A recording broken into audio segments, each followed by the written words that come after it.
Testing 1, 2, 3. Testing 1.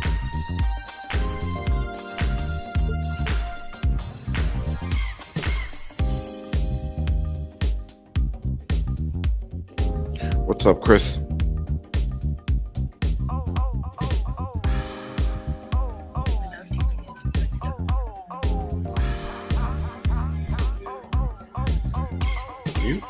Are you able to hear me?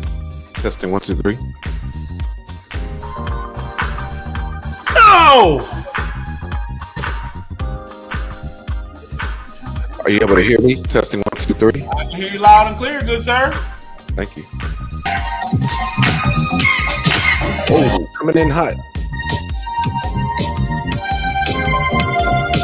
It might be me. Yep. My eye says a horse. Hey, not I, says the horse. It's not me. Not I, says the horse. See, I changed my scenery too. I gotta get me a new, new surrounding in this piece. What's going on? What's going on? What's going on? Happy Thursday, everybody. Happy Thursday. Happy what is it? Second of the month? Second of the month, yes. 2nd of June, almost 6 months in. 6 months is almost over. Half of the year is almost gone. And wow, what an amazing year has it been already. I think we're currently on episode 41, season 1 of Ask a Black Man Anything. And we are live in your studio. No, we're in your home. And so we want to say hey to everybody. Welcome to tonight's show. We want to welcome you all because, hey, we missed you guys. But welcome back, welcome back, welcome back. With me, my great co-host, Mr. Shaheed Muhammad.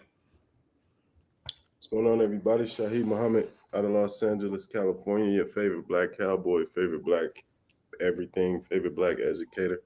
On stage with your favorite black men. Let's get it going. Colin, it's on you. What's everybody? What's up, everybody? Colin Hardiman. Yeah, glad to be at tonight's episode. So let's get into it. And as always, I ignore that cut. As always, I don't even know what's so funny. Anyway, as always, I'm Chris Davis in Atlanta, Georgia, by way of Buffalo, New York. Author of 2 amazing books, The Edge of Greatness, and also the Ultimate Vetting Guide. It's a workbook designed to help you get your love life in gear, and you'll be able to find that right here. If you go to the link on my Instagram bio, make sure you follow me. Click on the link, the Linktree link there, and purchase the book from Amazon. If you want a signed copy, by all means, purchase it directly from me. So here we are again, man, on another Thursday. If you didn't get a chance to catch us, we were on Clubhouse on Tuesday. So if you don't know what Clubhouse is, make sure you check us out Tuesday. If you don't, are not YouTube savvy, be sure to do that. Also, every week that we come, we have an amazing topic to discuss.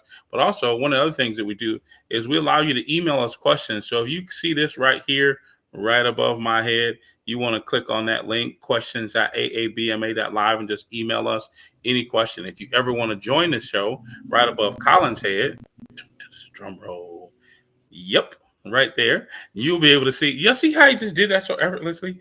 I think he's been practicing that one. Right above Colin's head, you can always join the show. If you want to join tonight's show and talk to us. If you want to ask us a question live, you also have that option by clicking call.aabma.live. So we welcome you to tonight's show. So last week, Colin, I know you wanted to jump in real quick about, oh man, I forgot that fast. What does protection look like? Protection, yeah. And Shaheed, were you here? I don't remember because I'm getting older. He wasn't. Okay, so what does protection look like to you in reference to? And I think we kind of discussed it But what does protection look like to you as a black man in reference to relationships? In reference to relationships, I would say the mental and emotional aspect comes first, even before the physical, because I think the physical should just be second nature. I mean, at this point, at any point, it should never get physical when you're in a relationship with someone. But um, like I said, just protecting your woman's mental space and her emotional health as well. I know even with myself, that's something that I have to check in and check myself on a lot. Like a lot of people love to quote the golden rule. I don't necessarily live by the golden rule of treat others how you want to be treated. I try to teach myself to treat others how they want to be treated. Because for me, I have pretty thick skin. So you could say certain things to me and treat me in certain ways where it doesn't, affect my sensitivities. But expecting others to behave and react and respond how you do, uh, it that can create an issue. And I know that's where a lot of in my past relationships, I've ran into a lot of issues because I was just expecting women to react how I would um, in certain situations and when things may happen. So, um, but protection, I mean, is just allowing a woman, not even a woman, allowing your partner to live in their truest form, live in their true self, be who they are, not have to walk on eggshells around you. And obviously, when it moves outside of the home, that's where you have to be the master protector and make sure nobody else is violating. You know what I mean? Some things like you may be able to say to your woman or your man, but somebody else cannot. You know what I mean? So uh, again, just having that extra layer of protection when you leave and move outside of the home as well, being on extra high alert. Sweet, Colin. Any extra other feedback? I know you wanted all of the fellas to kind of chime in, and as they're getting joining the show as they come, any other feedback you wanted to add to that particular conversation?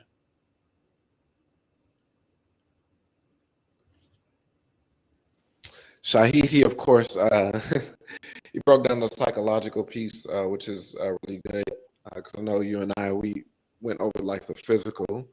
So Shahid, the question was specifically because that was a great perspective also. And I think you hit a little bit on the physical also. The question was, what does protection mean for Black men when it comes to their women and families? So you broke down the psychological part of it. What does that physical protection look like for your family and your relationship, especially with today's climate and things like that? Um, Today for me, I'm extremely like my woman. I don't want her leaving the house if it's not, absolutely necessary. Unless it's absolutely necessary. Especially if I'm not there, and I can't be with her. Even down to what she does for a living. Like I'm particular as to what type of people she's going to be interacting with. Is there like a direct interaction between you and your clients per se? Um, all that. We've had a conversation about um, even possibly homeschooling the little one because it's just like, in today's times, you just never know. Like, I think it was just yesterday, they had a mass shooting at a hospital and no one is even like talking about it. Like, yeah, I forget where I forget where it was, but um, yeah, it was a mass shooting. Dude went up into a hospital, killed 4 or 5 people, then killed himself, and like it just went, it just went on. Nobody's even talking about it. But and vice versa. You know what I mean? I think as black women, they have to think about that as well. Like as far as us as black men in the streets, Right. dealing with, you know, possibly getting pulled over or something like that. So um how you deal with it though, I think you obviously had those conversations on one thing that I've really impressed upon my woman is uh her interactions to when she might be upset with something that I'm going to have to deal with. Like it's cool to honk that horn at the person that you're upset with in traffic, but I'm gonna have to handle the situation. You know what I mean? And don't put me in a situation where I have to harm somebody or we possibly get harmed just because of something as little as they didn't excuse me, they didn't put their blinker on uh Right. when they got over. You know what I mean? And some stuff can be just Let go. so second nature to people. They don't realize like uh this can turn into something. It's depending on where you at. Like you don't know, especially in traffic, you don't know who's in that car. You know what I mean? You don't know what they have in that car. You don't know what type of day they're having or anything like that. So Right. those type of conversations are extremely important. You out at the grocery store, who cares about how people are looking at you? You know what I Right. mean? Like just basic stuff like that. It's interesting because I pay attention to people and I'm extremely keen to how their responses to just small things. Like I was in traffic just yesterday, and I was just watching this young girl just switch lanes and swerve all through traffic and get upset at drivers. And it's just like, where are you going? Where do you have to be that is so important right now where you're just whipping and swerving through lanes and you end up at the same light that everybody else ends up at? So just having those type of everyday conversations that we encounter every day in life that we don't think about, like, hey, this is how people end up getting shot or getting into fights Right. or getting arrested, stuff like that.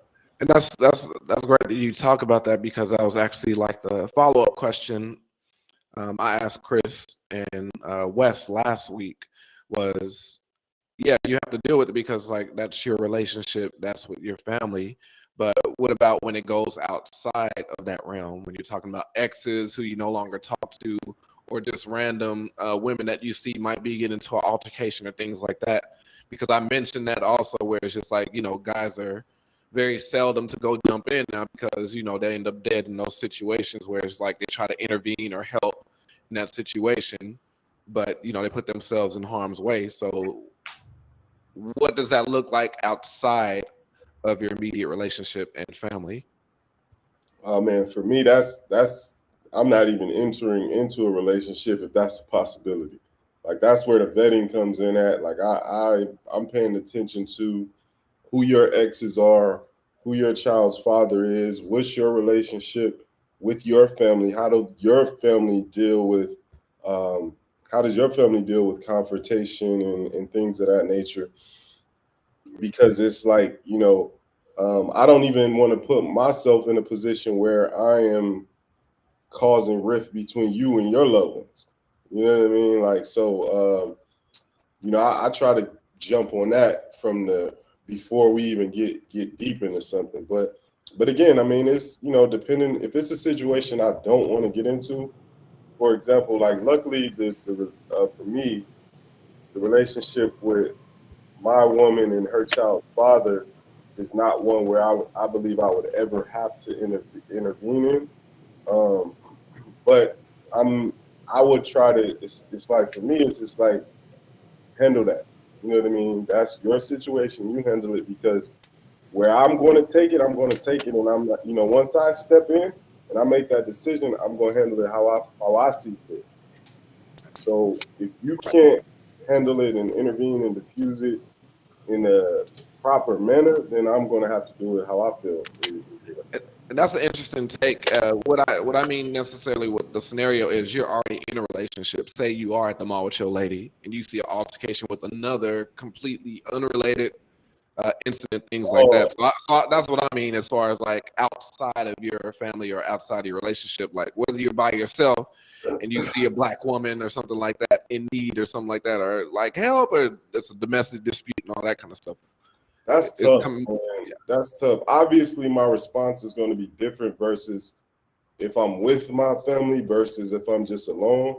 I might be a little more inclined to help out if I'm alone, but if I'm with my family, then it's just like I don't know. That situation can spill over here. So if I leave my family trying to go help there, who knows? I'm leaving my family unprotected now. So uh, that's tough. You know what I mean? Because you can be I'll never forget. I was like 19 years old. My cousin and her baby's father, her child's father, they were almost in a physical altercation. And, I'm 19, young and ready to fight. And my dad snatched me away and said, "Hey, what you think you doing? That's how they make love." And I never understood that until like I got older, years down the line, like that's how they make love. And then you see it just constant, repeated. It's like, oh, this is how they make love. This is how they express their love for one another. They thrive in a toxic environment situation. So here I am.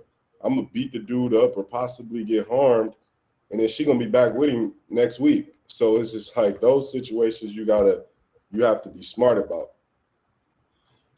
correct. Okay, awesome. Chris, you want me to turn it over to you for okay. So, Robert, I know you gave an answer last week, but it was kind of hard to hear you because you was in the lobby of that hotel.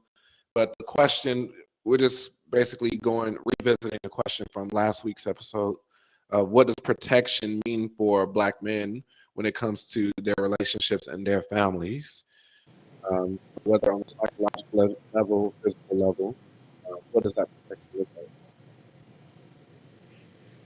Um, can you hear me? Is there echo? Yeah, I hear echo. Okay. Um, that protection. Do you want me to speak on the same scenario that you just spoke on, or just in general? so that's going to be the follow-up, but the main question is, what does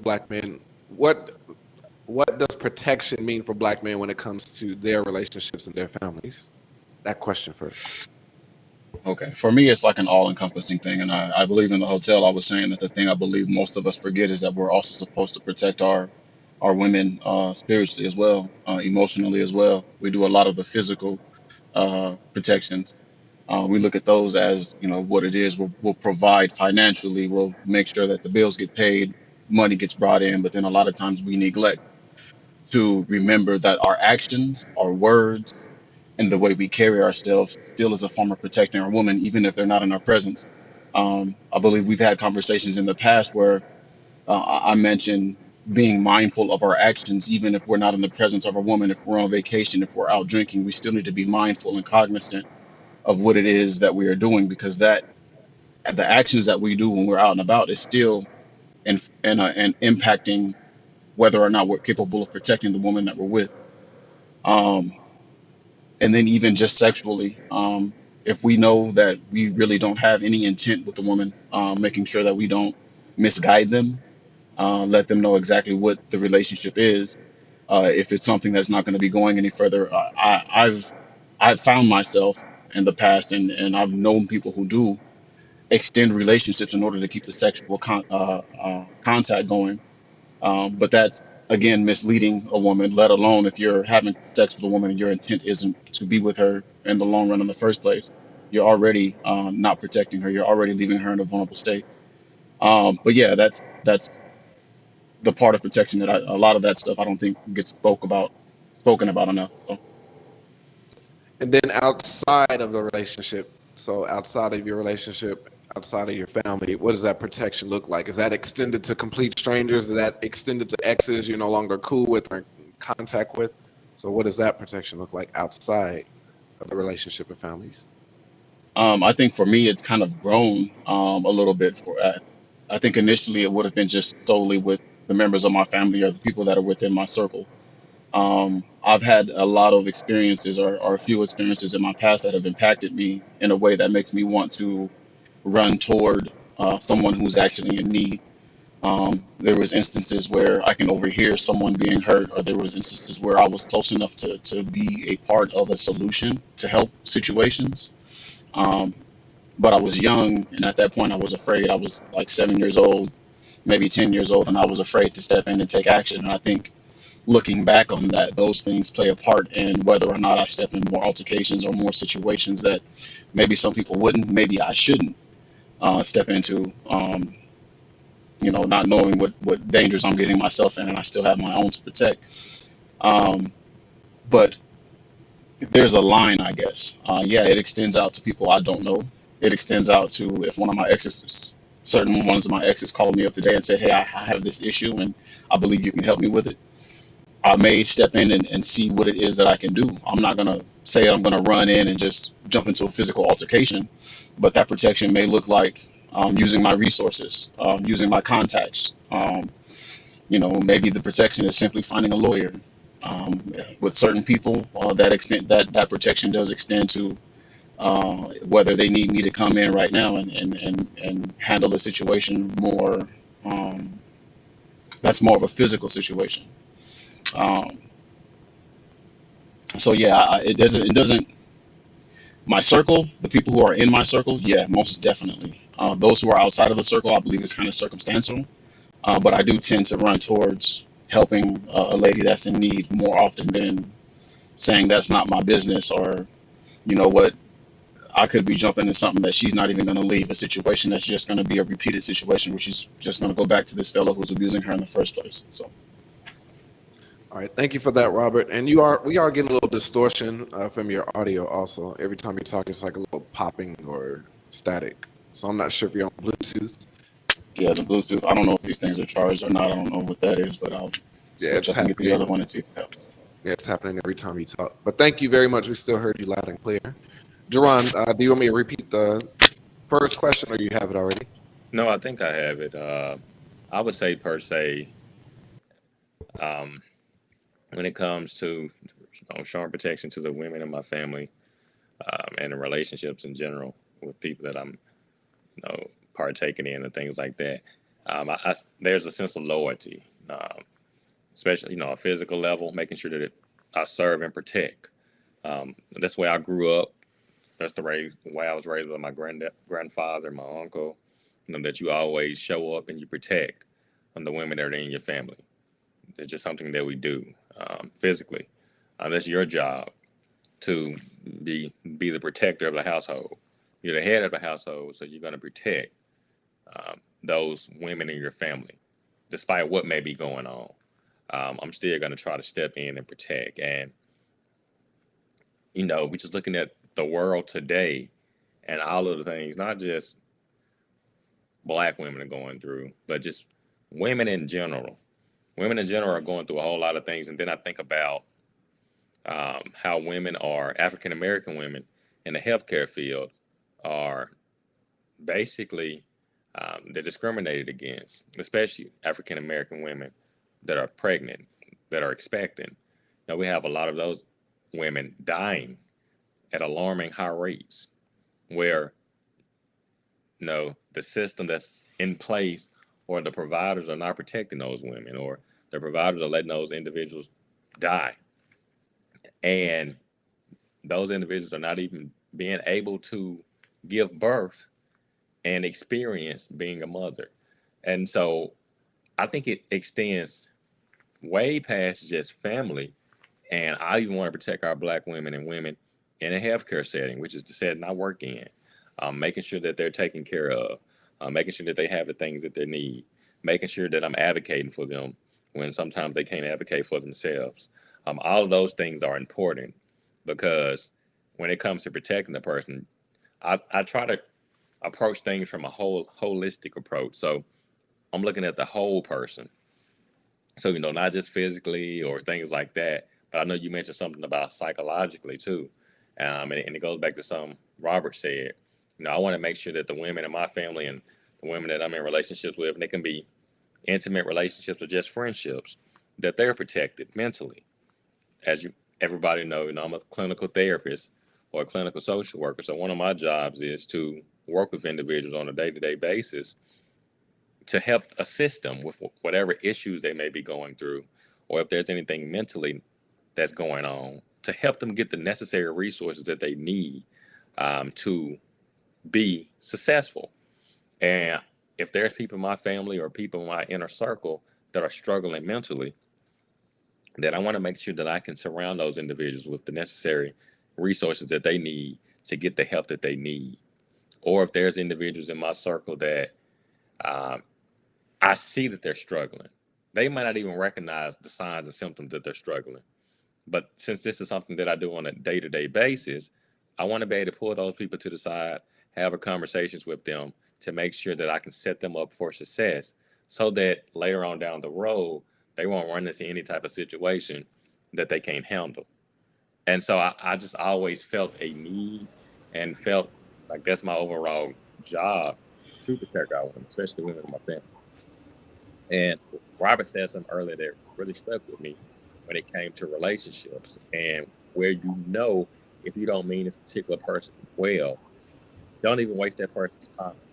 Because when you do that, those type of things, it plays on individuals' mental too. It plays on their mental state of mind. And so if you don't have good intentions, and you can't state those intentions from the beginning, and for a fact that you're just trying to play around and do this and do that, and that particular person is a good person, or you know how this type of person is, don't even waste that person's time. Because what you don't want to happen is you get a person in a type of situation where something takes place, you hurt their feelings, or things don't work out, and now that person is stressed. That person is going through tough times mentally, and they were all brought about due to you, playing with their feelings, playing with their emotions. So it's best if you don't even, put those type of people in those type of situations. So I'm big on protecting women mentally, just as big as I'm on, when it comes to protecting women physically too. I think all those things work hand in hand with each other. And just being the way I was raised and I grew up, I've always been taught to be the protector of the family, especially when it comes to our women. And I think your second question was talking about women outside of the family. And Yep. do I feel a certain type of way when it comes to protecting them, correct?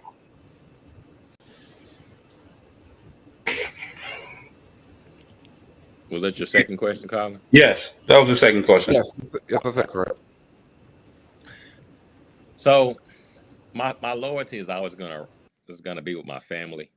As I said earlier, when it comes to protecting women, especially because we know women are dying at higher rates, especially in the healthcare field, I do feel a sense of wanting to protect those women also, but I have to draw the line somewhere. If the situation presents itself where I know if this is a situation I could possibly get in, and I can possibly end up doing myself some type of harm or even getting killed, a lot of times I may not engage in that situation. And I don't think that makes it wrong on my part. I think it's just me making sure that I protect myself so that I can get back to my family, the people that I'm responsible for protecting and being there for. There are certain situations where I may interject, especially as being a clinical therapist. There are situations where I have to interject, such as if a person is, threatening to harm somebody, or threatening to harm themselves, things like that, or threatening to harm children, things like that. I have to step in because I'm a mandated reporter, and I'm obligated, and I have to make those type of decisions. But if I'm out with somebody and I see somebody may possibly somebody messing with somebody or something like that, the first thing I'm going to do is I'm going to gauge the situation and I'm going to observe. Because honestly, and we just being honest, we can't step into every situation. We have to look out for ourselves too and our families. So if the situation seems like it's a situation where it looks to be dangerous and I know that I don't need to step in, then I'm probably not going to step in. Will I probably feel some type of guilt or remorse about it?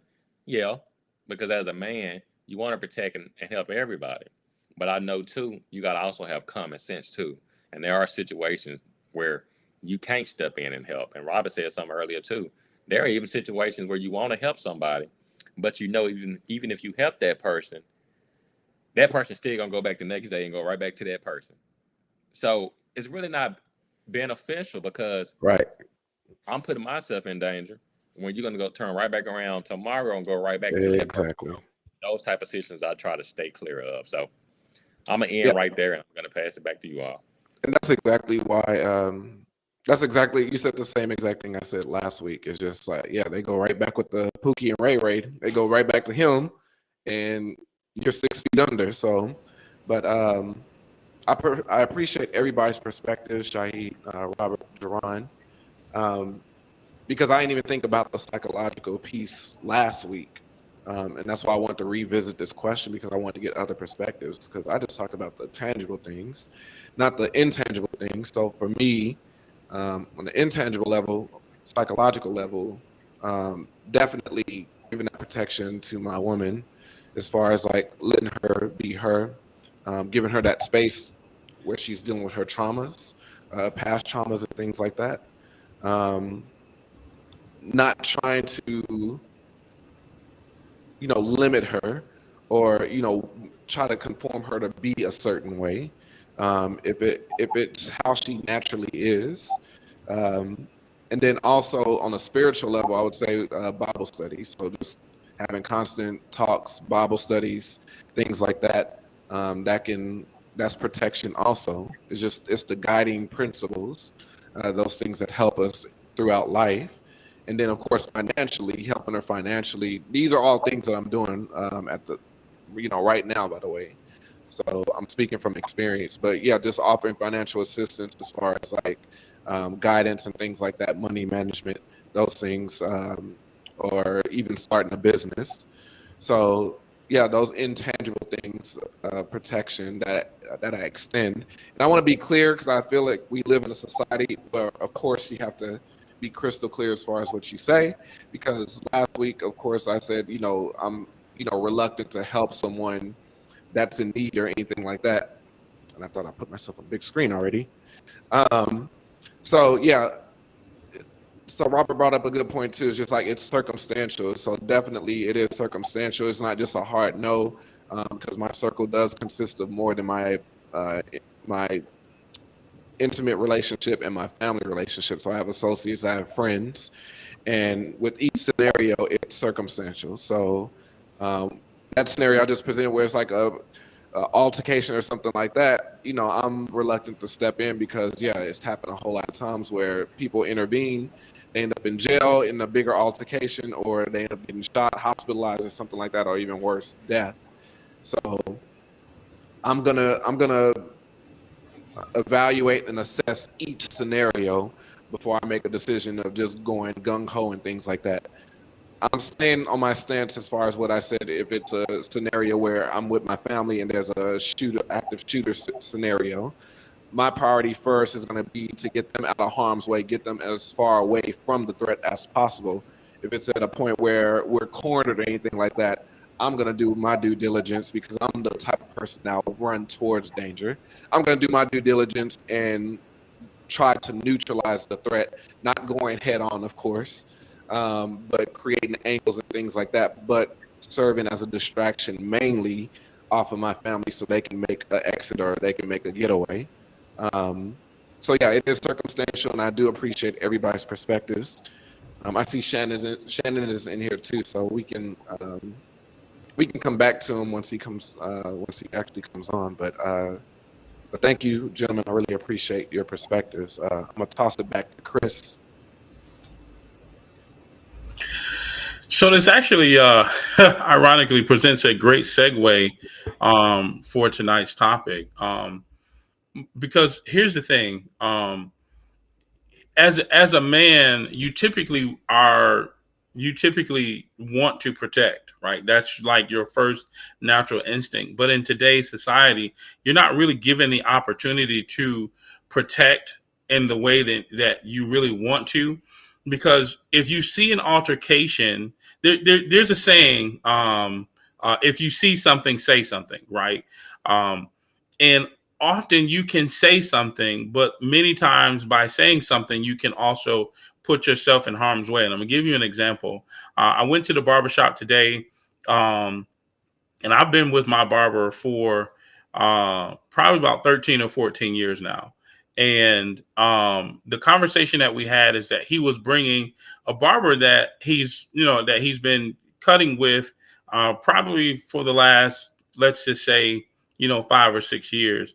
And the conversation that he had is that he was bringing her back, and the reason why that she left is because there was a shootout in there was a gunman who was gunned down in at the barbershop, behind the barbershop where she worked at. That's number one. And number two, somebody got robbed while she was standing outside smoking.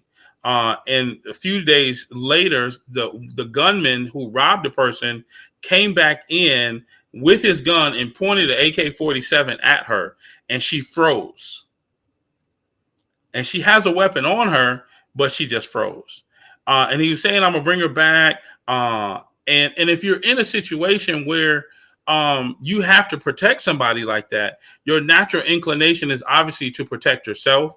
But so many times there's an opportunity for people to be harmed, and you just don't know what the other person can do. And I agree with all of the fellas that that are saying, protect family first, protect yourself first, and put yourself in the best position to not be harmed, because so many people now are thugs, or they want to be tough, or they'll pull a gun faster than they'll do anything else to solve whatever problem that they have. And I want to actually bring in the video that we went and surfaced the internet for, because it literally ties in to the topic. If you were in this situation, in the video that you were going, or you saw the situation, how would you as a fellow respond if you were if you were his boy, right? Or if you were just in the club and you saw it. So let's give me 1 second. I'll get you that video.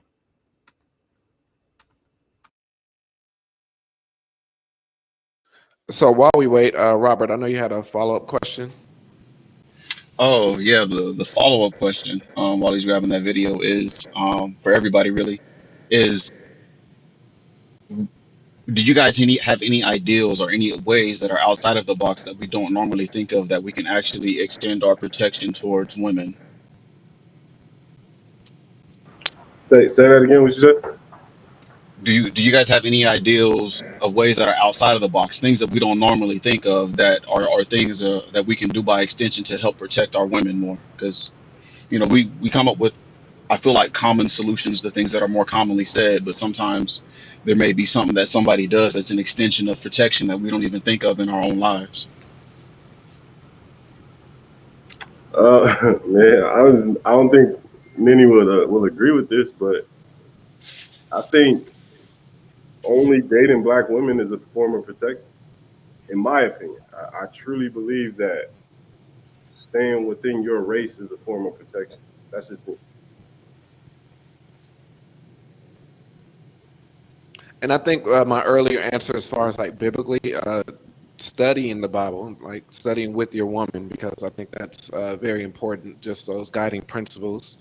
Because Shahid also mentioned just a scenario, like if it's conflict or something like that with an ex or something like that, you say wouldn't even get in a relationship if there's like underlying issues with family or things like that. So just going over those, just establishing those principles and those values that are in the Bible, I think also will help direct your woman as far as like keeping a level head and knowing how to address certain issues versus trying to do it head on and physical altercations and things like that.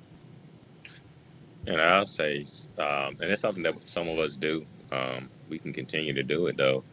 And just continue to advocate for our women, standing on the front lines with them. Especially what's been going on. I'm not gonna get into that, but with the abortion and everything that's going on that note, You know, I've always thought that women should be in charge of women's bodies. As a man, we don't have any right to tell a woman what to do with their body, or the decisions to make. And so, just showing up and supporting those women, you know, while they out protesting and while they out, you know, protesting and trying to let their voice be heard, get out there with them, protest with them, hold up a sign, walk with your wife, walk with your daughter, walk with your significant other. Let them know that you just be a present body.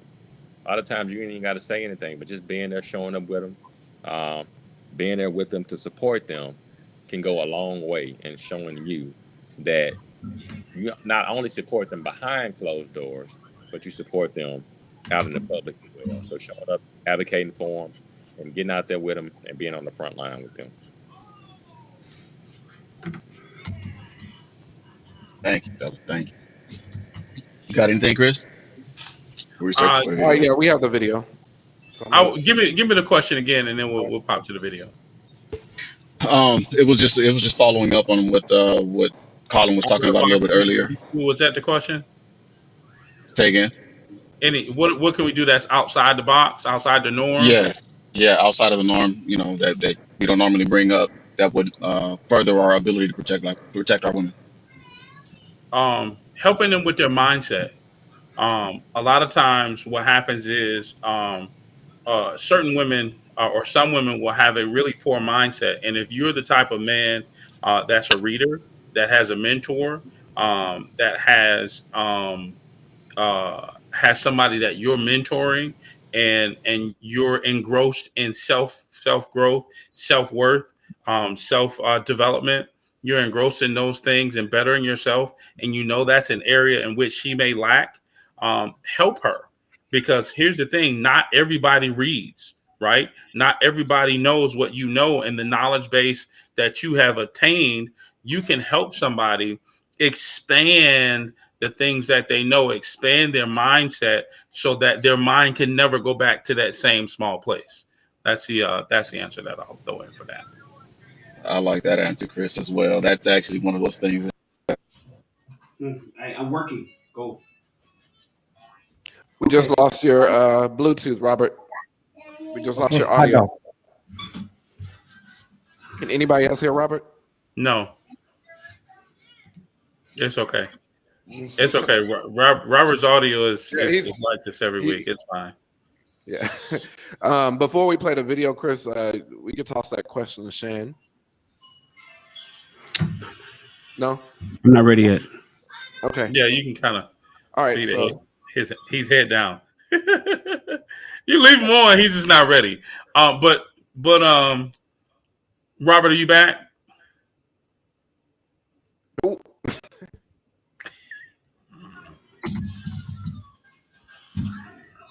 All right. So we can just play the video then.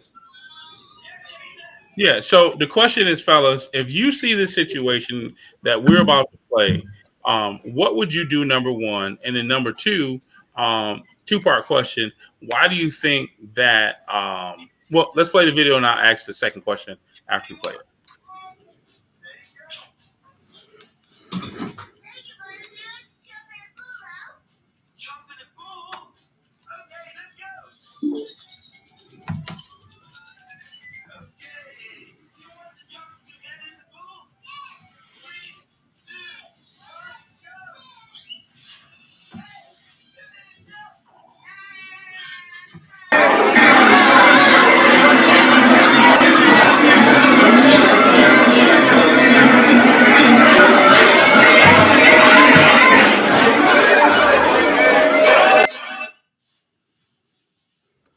And here's the thing: it's a quick video, but a man.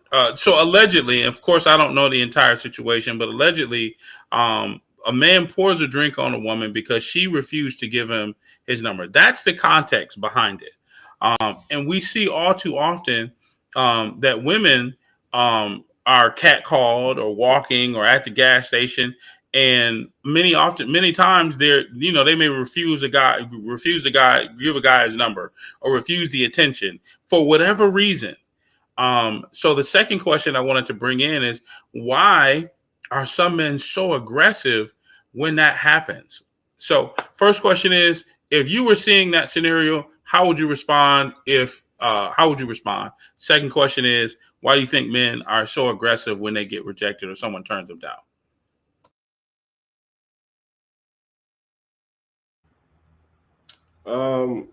In that particular situation, I think that's just a situation you're just gonna react on instinct. Like if I saw him throw a drink on her, I probably wouldn't just automatically just get in the mix with him. But once she, that might be a situation where you just gotta hold him down and let her just well off on him. Like, but situations like that,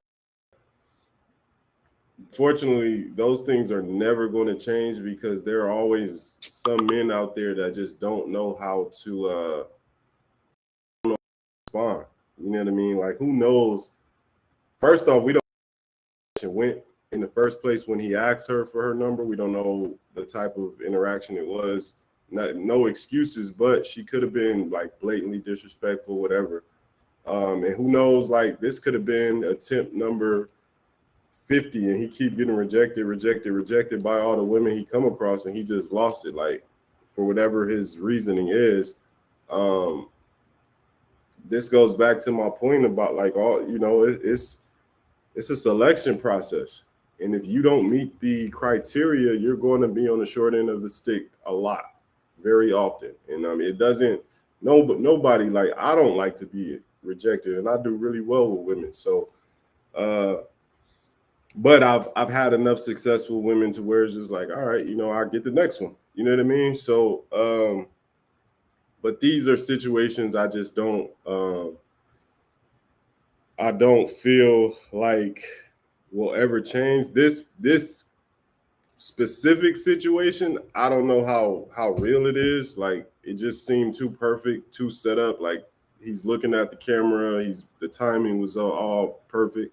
So it looked like he had intentions on embarrassing her, but yeah, I don't, in this situation, like, I'm not gonna get violent with a man that threw a drink on a woman. You know what I mean? Because for one, I don't know what transpired. Like, I don't know if that's his girl. I don't know what's what. Now, if he would have wailed off on her, then that's where it's just like your natural instincts just gonna kick in, and you're gonna go into protection mode. But that, I just, kind of wait to see how it plays out.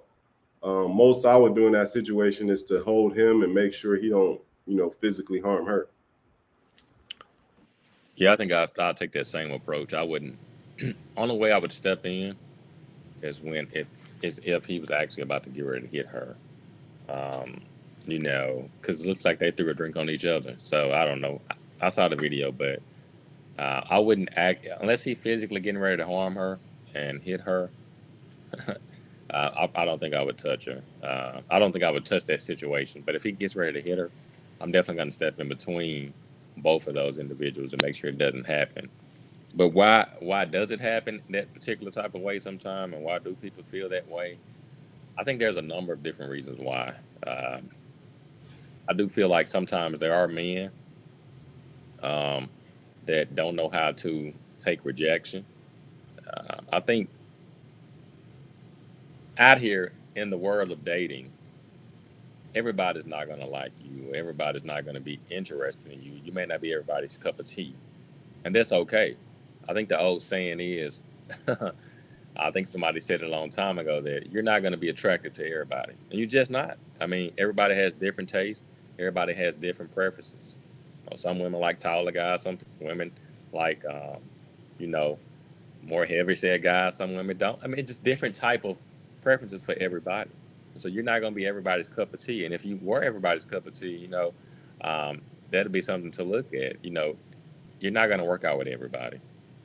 But I do feel like at certain times, I do think upbringing plays a role in it as well. So if a person possibly grew up in a home where they were always rejected by parents or siblings or things like that, a lot of times those individuals do grow up to be more aggressive.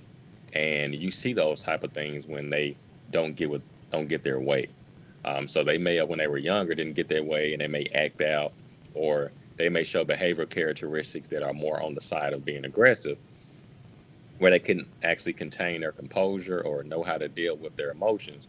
And so when they get older, what you see is they still have not learned how to deal with those particular emotions, and they act out when they don't get their way. Because as we all know, anger is a basic emotion. We all get angry from time to time, and there's nothing wrong with getting angry. But the way you actually handle your anger is what matters the most. So it can be that upbringing can play a role. I also think that sometimes people don't have the confidence that they think they have. If you're confident in yourself and you're confident in who you are as a person, if you get rejected, like Shahid said, oh, okay, I mean, it didn't work out with that person. I mean, I go to the next person, and that's okay. I mean, just because this person right here, you didn't get her number, doesn't mean you're not gonna get the next woman's number. But I do think sometimes people like that. People think that they have that confidence. People think that they got the confidence, but until you actually get rejected and your ego gets hit a little bit, you don't realize that you have the confidence that you think you have. And so sometimes I think it's a confidence factor too. A couple other reasons why I think that sometimes people are arrogant. They have a sense of arrogance about them. They think that everybody should want them, or they think that they got all these characteristics that make them an attractive male. And in other people's eyes, that may not be the case. And so when somebody brings you down and they kind of attack your ego or make you feel a certain type of way, then you see that person's true colors. And so I would say, just me now talking, I would say sometimes it's the upbringing. I would say sometimes it's just that person's lack of overall confidence. They may not have the confidence that they think they may have. And then sometimes it may just be that person's arrogance or their ego that could play a factor in the reason why they're not able to accept rejection the way other people can. And with that, I pass. Yeah, I agree with Jerron on the upbringing part, and there's another part I agree with. But for me, what I think of is I see it as sometimes when a man is rejected, he's feels emasculated. So his response may be a way to try to bring back his masculinity, a way to bring back his bravado and make him feel like he's a man again. Therefore, he lashes out and tries to be triumphant with either words or actions that make him feel like he's a man again, makes him feel like he's tough and in charge because he got rejected. Um, nobody likes to get rejected. You do have to learn how to accept your L's, and that's something that maybe a lot of men haven't really dealt with, especially those who didn't play sports. They haven't dealt with a loss. They haven't dealt with taking a hard, tough loss whenever you gave your best effort. So inside of that situation with the video, I think I'm on the board where that's a situation that I would like to see it die down. So immediately I wouldn't do anything. I watch it and keep a close eye on it. And if old boy decides that he wants to haul off and decides to hit her or anything like that, well, now it's time to step in and take action because it's escalated. But that situation looked like something that was likely to die off after she struck him. It didn't look like he was going to go back at her like that. I probably couldn't have been the guy that was standing in between them and watched that altercation because I would have had a more immediate react. But if I was having a drink in the corner back in the back, I probably would have just kept an eye on the situation to see what happens with it. Some situations die down on their own. It might not be anything that needs anybody to step in. Definitely watch her a little bit later on to make sure he doesn't come back and try to do anything else. Like Shahid was saying, it looks like it was set up, and I would hate for it to be a situation where he decided to get with his friend, and his friend agreed to record him to go do some dumb shit like that. Like that's childish, and both of them, to actually premeditate that, both of them are people who are accountable for their actions.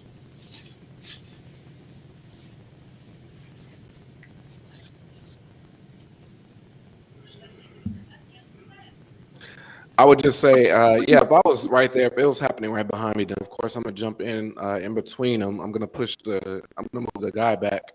I'm gonna step in and I'm gonna intervene, and then hopefully somebody will get the woman because I know she's gonna be in the heat of the moment. She's gonna keep trying to press, but everyone already said what I was gonna say. So yeah, it's just this microwave society we live in. People don't have tough skin anymore. It's like everyone wants instant results. Nobody can take rejection. Nobody can take a difference of opinion. So yeah, not knowing that actually builds character. So yeah, if you get rejected, dust yourself off, try again. But yeah, in that exact scenario, I'm gonna step in. I'm gonna move the guy back, try to diffuse the situation.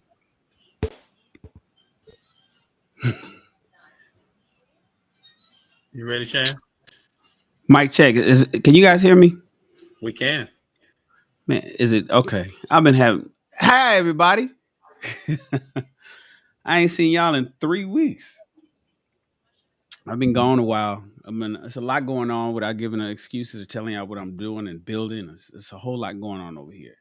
So I haven't been able to make it because I've been downtown in my office a lot over the last month and trying to fight through traffic to get back down here to where I intended to do the Ask a Black Man, which is at my house. It's been real tough. Anyways, let me just jump right in. So that video, the thing, I expected you. I thought you guys would. I thought you guys would have jumped in. It's a lot of different tropes that goes on with this kind of scenario. So the dude, all I saw was the dude assault the girl first. There's no such thing as somebody does something at the same time, right? Unless they lobbing them at the exact same time. That dude, he threw water on no girl, right? And then she was just chilling, minding her business. She had her back turned to him, and she was like, "What the fuck?" And then she threw water on him, and then that's when he went and tried to lunge, and then she went ahead and punched him in the face. If that is fake, they did good because I'm usually good at telling fake shit, prank videos and whatnot. But just on the surface of that video, so historically, I would have jumped in right off the top, and that's why I was saying I'm surprised you guys because you guys are saying, well, if he would have started, well, we don't want him to hit her first. He fuck around, break her face with one punch. Oftentimes, we got to get in before the violence begins and shit. We don't say, oh, okay, well, when he hit her, I guess let me go ahead and let me jump in now and pull him back. No, you want to pull somebody like that back in advance, especially if I saw the entire thing and I saw that he threw that water or a drink on a girl the first time. I mean, first with her back turned to him. I'd be like, damn, what the fuck was that going on? And then when I saw her jump on him, I'd have jumped right in there. I wouldn't have waited for him to hit her. Now, here's the thing. That's the whole protect black women. Men aren't doing that like they used to back in the day. Young men particularly. Because people are saying, why am I getting involved? I know, because I know Shaheed probably knows a few, at least one. I know two people that's dead or in jail. I know one dead and one in jail that got involved in something that had nothing to do with them. Got involved with something that had nothing to do with them. And the woman that was in the center of it is off living their life. I've made posts about it. I've made memes about it. In fact, I believe what happened in there was something in New York, and this is kind of a little bit different, but there was and the first cousin messaged me on my Facebook and said he wasn't married to her, but the headline was a cop and his wife and her lover, and the cop went out to where his wife was at the lover's house. This is some New York NYPD cop, and then killed them both, right? Or no, killed the cousin and then killed himself. That's what happened. He killed the cousin and killed himself, or did he kill the cousin and then he's in jail? I don't know if the cop is in jail or if he killed himself, but the cousin is dead, the guy, and the wife is off doing her thing. Oftentimes when men, because that's what we call a low-level threat of violence, right? There's a low-level threat of violence with men just staring at each other from a distance, right? And women don't have that filter to turn that off. Because they've been conditioned over the last 50 years to be so protected by law and by men and brothers and uncles and dads that they can say and do whatever the fuck they want to do without worrying about any repercussions. And so when you see like a high school fight, and the kid lifts up a girl and body slams her because she's going off on him, or you see a young girl just hitting a boy, just hitting him, and everybody say, "Oh, those are love taps. Oh, that doesn't hurt." Or Amber Heard and Johnny Depp. And I don't know if you guys listen to the audio where Amber Heard, "Oh, I didn't hit you. I mean, I didn't. You make it seem like I decked you. I mean, I hit you, and he's like, but I didn't punch you. Stop being a pussy." And she's going on. This is all audio recorded. And Johnny Depp is like, "How you gonna tell me what a punch is?" And everybody's like, a lot of women are saying, "Oh, Johnny, she didn't really hit you. She's just a girl. She's just a girl." But if Johnny would have turned around and knocked her teeth out, Johnny wouldn't have got $15 million awarded to him yesterday. So oftentimes people are on the fence, and I think I am a little bit, because remember, I'm from the old school. I'm from the old, I'm also, prior military. I also was in the LAPD until I wasn't.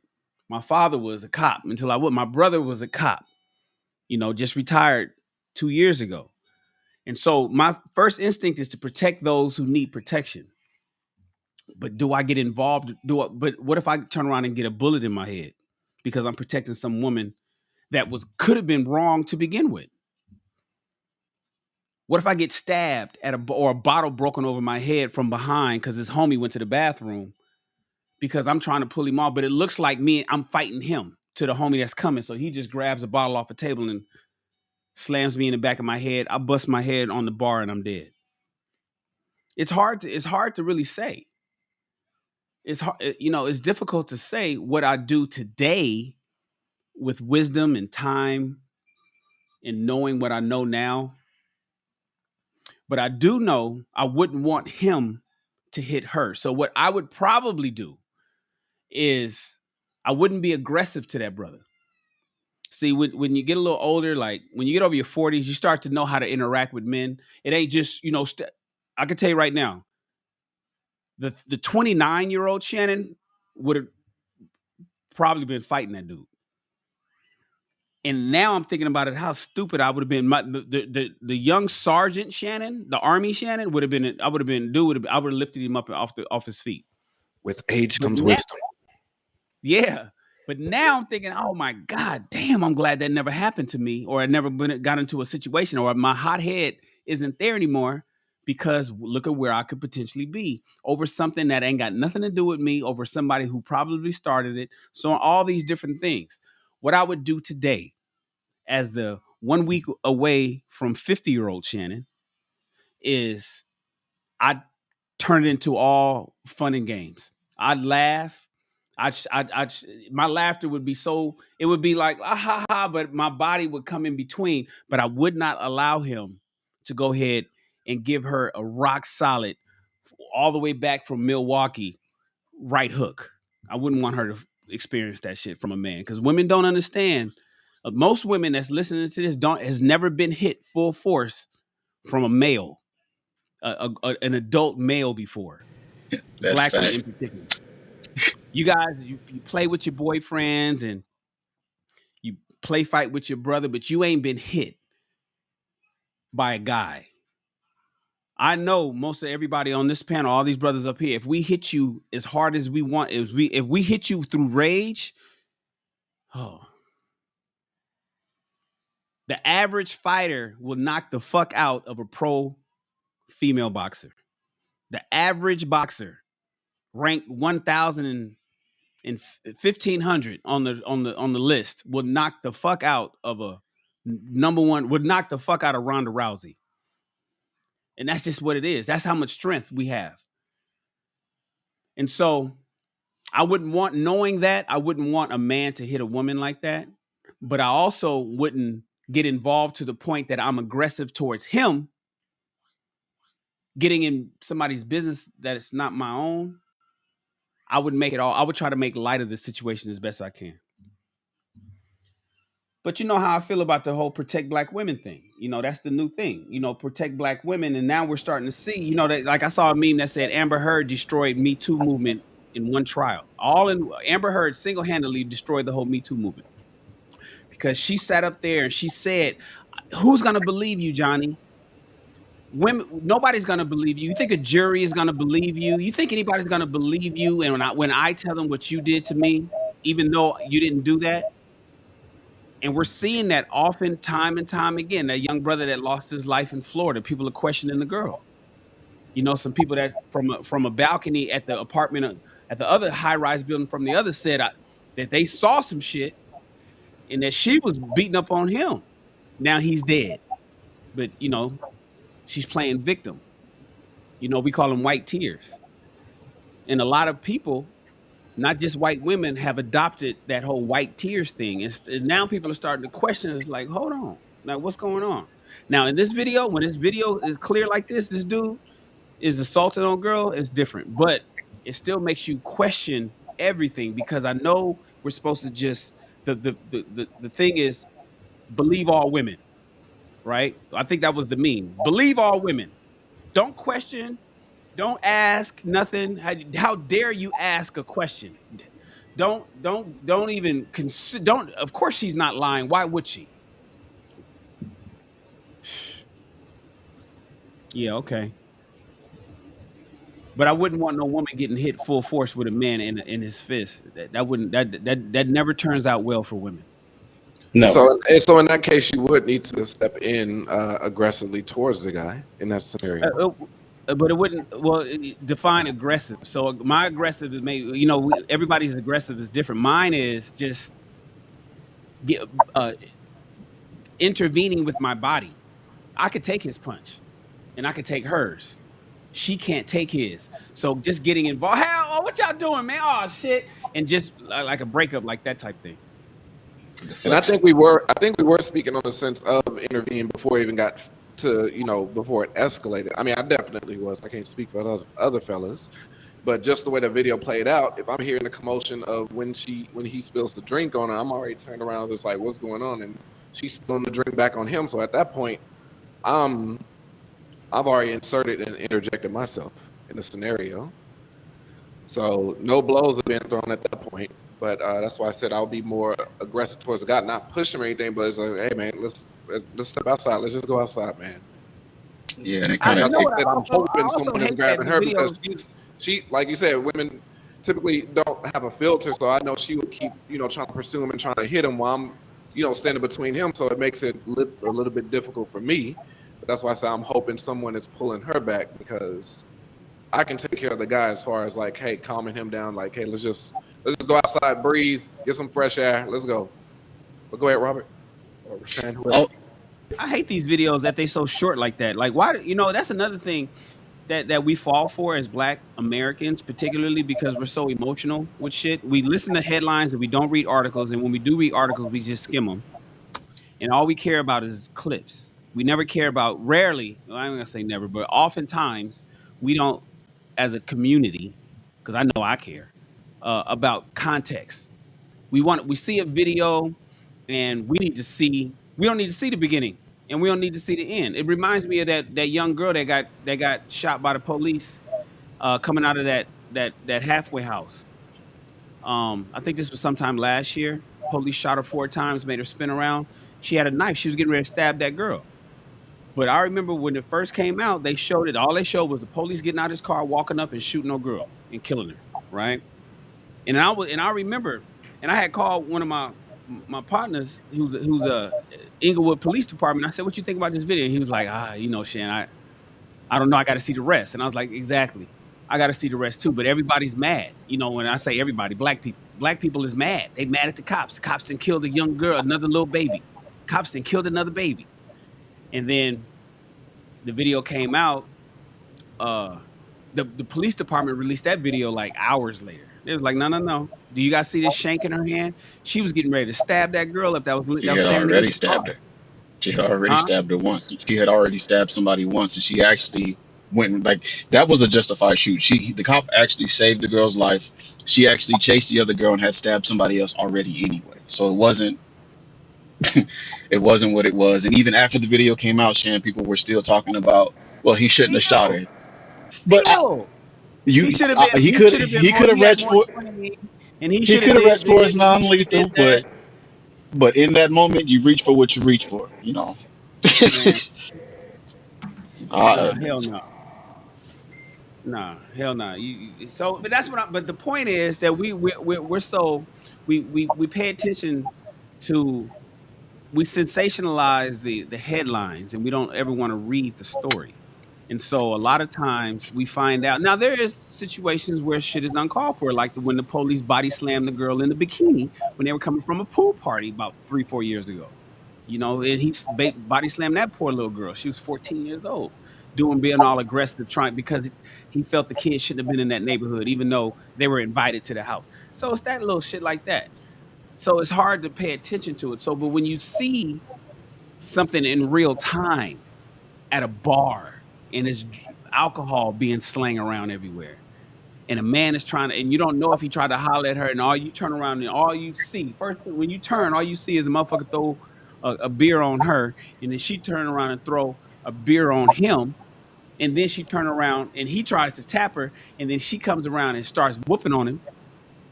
What do? Are you frozen in, like, what the fuck? Chris told a story where a woman had an AK, or had a gun of some sort, or assault rifle pointed in her face. She had a gun in her purse.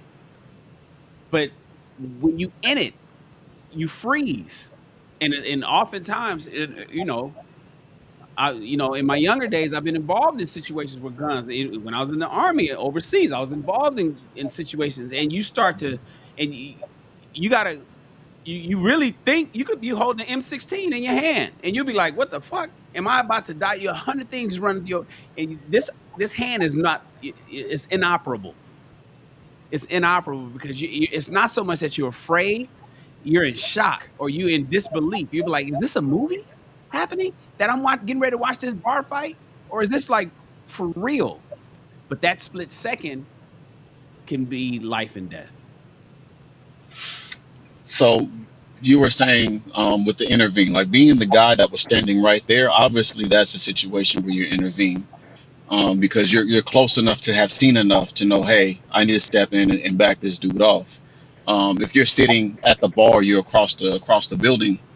Um, I feel like California in particular, some other states would not be so much of a problem, but in California in particular, you you you almost have to have a a situation where somebody is in peril, so a situation where somebody is seriously in danger, in order to keep yourself from possibly going to jail after you step in to intervene. And that's why I say, you know what, it would take, I would love to see the situation die down, so I would give it a little bit more time if I'm across the room. If I'm right there, I'm able to jump in and, hey, like you say, we can do the whole party thing. And if he's not receptive to that, we can go the more aggressive route where we can step in and kind of diffuse the situation ourselves.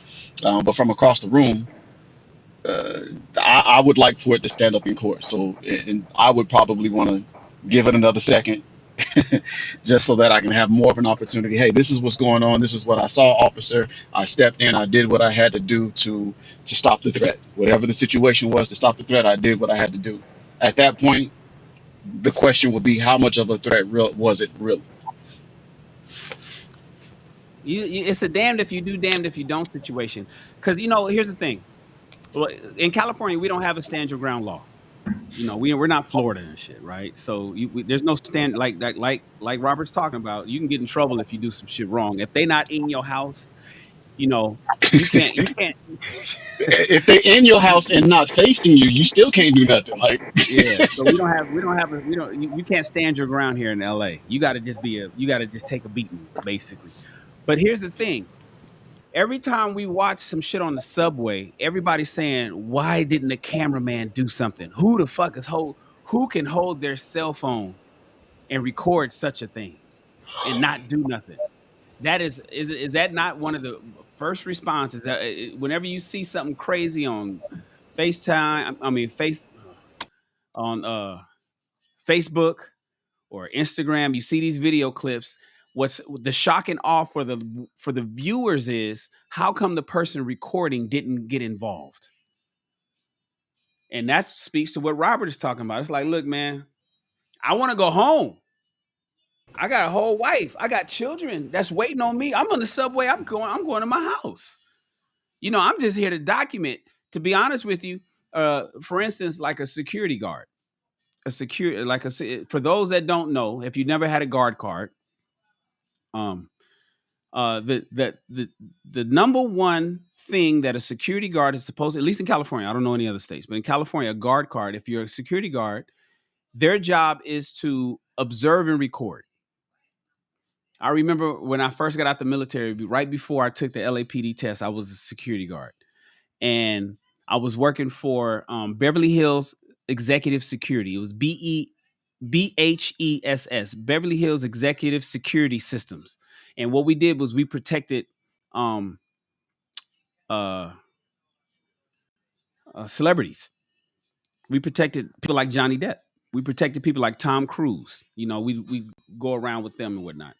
And I remember when I was getting my guard card at the time, they said, you can't arrest, you can't chase down, you can't tackle motherfuckers, you can't do any of that. You have to be, and in California, the only person that can physically intervene with even somebody that's shoplifting is the store owner. As an employee, as a cashier, you can't. But the owner of the store can. That's the law extends grace to the owner of the facility, but not to the facility's employees. So that's why, as an example, when I worked at Sears and I was the manager of Sears, our loss prevention team, they had really cool ways. And I don't know if I'm putting this out there for people. When somebody is shoplifting in a store, security can't touch you and stop you. They can't stop you. Like, so when you see videos of Walmart customers, you know, employees getting ready to tackle, them motherfuckers is about to get fired. If somebody walks into Target and just grabs a handful of Levi 501 jeans and a whole lot of makeup and some food and just walks right past the cashier and just starts walking out, the only thing that security can do is grab the cart, but they can't touch the assailant. If they touch them, they're getting fired, because that is against the policy of most all brick and mortar stores. So you can't touch. All the security guard is allowed to do is to observe and record. You have to be police, not security. It has to be POLICE on your chest in order to have the ability to, quote unquote, arrest another human being. This is not different than citizens arrest. That's a whole different topic. So I hear you, Rob. It's like, yo, man, I got to get home to my kids. Y'all mad that I'm videotaping this shit? I'm videotaping these motherfuckers throwing water and drinks and shit on each other, but I ain't about to get involved in that because I got children to go home to. It's for men, because we're tasked with protecting and providing, and we need to protect black women and believe this, and you stronger than that, and you could take a beating, and she's just she's lightweight, and keep your hands to yourself. And we hear all of this shit. It's really confusing for men who wants to help, but who also wants to go home, who wants to be good, but also doesn't want to get involved. You know, we're put into a predicament oftentimes that we're not really sure what to do and where you are and where's the law stop and what state am I in, and am I out in the parking lot or am I in the facility? Am I in my front lawn or am I in the house? It's a lot of just different shit. And for people nowadays, they're just saying, man, fuck that. I ain't getting involved in nothing. If it ain't my wife or my kids, I don't care. I'm staying the fuck out of it, because I know too many people, or I know people, maybe not too many, but I know people who got burned trying to help somebody in a situation that wasn't theirs. I just spoke on this the other day, on taking on burdens of other people's problems. Now, it was a different kind of problem. It was more laborious, like, you know, or taking on financial issues from other people. But this is one too, a physical issue. Do you take on the burdens of other people, and next thing you know, their burdens is now yours? Do you get invited to do you go to every pity party you invited to? Or do you say, you know what, man, I'm not going to no pity parties. I'm not going to no I'm not taking no knives to a gunfight. I'm not doing none of that. I'm gonna just mind my goddamn business, because shit doesn't end well for everybody involved. Look at Tory Lanez and Meg Thee Stallion. I mean, it's too many stories, so it's hard to. I understand. I understand both of you. I mean, I understand everybody's side. It's just confusing for men, for black men especially. Well, I was going to say earlier, men, all the perspectives that was shared tonight, you know, protecting families, protecting us, protecting women in our current relationships, outside what does it look like friends, But on top of that, it's just like we have to protect ourselves also. So yeah, when you bring up that scenario, it's just like, yeah, nobody talks about that. It's like we have to protect ourselves also. So yeah, it's all these things we have to juggle. And especially just the time we're in right now, men are starting to take more mental awareness about themselves. I think we can all agree that we've all been on this mental break the past month, 2 months. Shan, whether that's businesses or things like that. Robert, you was out of town. Shahid, I know you've been out also, Jerron. So it's just like me personally, I've taken a mental break for the last month. I finally have been able to process what's happened over the last 2 years because things have slowed down enough to where it's like I've been able to just get myself. So especially now, it's just like we understand the importance of mental health and checking on brothers and checking on our homeboys and things like that, checking on friends and things like that. Like, hey man, how you doing? I'm doing good, man. No, seriously, how are you? So yeah, on top of everything else, we have to protect ourselves. Because if we can't protect ourselves, if we're vulnerable, if we're attacked, who else are we gonna be able to protect? That's how the police feel. Defund the police. Hey, Chris, do you remember back in the day that before they modified the HIPAA laws, that one doctor, I think it was like in the 80s, the doctor that got sued for saving somebody's life because he broke their rib, giving them fucking CPR. So 30 CPR, years, yeah. yeah, 30, 40 years ago, somebody was choking. Somebody was choking in a restaurant, right? Had steak was lodged in the throat. A doctor was in the house, dining at another table. Doctor, move everybody out of my way. I'm a doctor. Put him down. Person was unconscious. Cleared the airway. Proceeded to do Chest compressions. chest compressions. Thank you. So got the steak out the throat. Revived the person. Brought him back to life. But in the midst of doing this, he broke a rib. Broke a rib doing the chest compressions. Motherfucker got sued for millions of dollars. Saved his life and sued him. And then they had to install a law, and I guess I'm thinking it's nationwide. They had to create a law that protected health, that protected. I think it may be everybody, but I know it's certainly health professionals, nurses, doctors, things like that, dentists, whoever, who intervene when they're trying to save somebody's life, to say that you can't sue them if they fuck you up trying to save your life and shit. I don't know if it Because extends to everyone, but go ahead, finish your thought. oh no, so if it doesn't extend to everyone, and that's crazy, because it's almost like, well, shit, I can lose my house, like where you're sitting right now. That can be, if you can lose that shit because you tried to save a motherfucker's life who was choking to death, unconscious, and getting ready to die in front of you. You save them, but because you didn't save them the way they want to be saved, they now own your house. That is wild to me.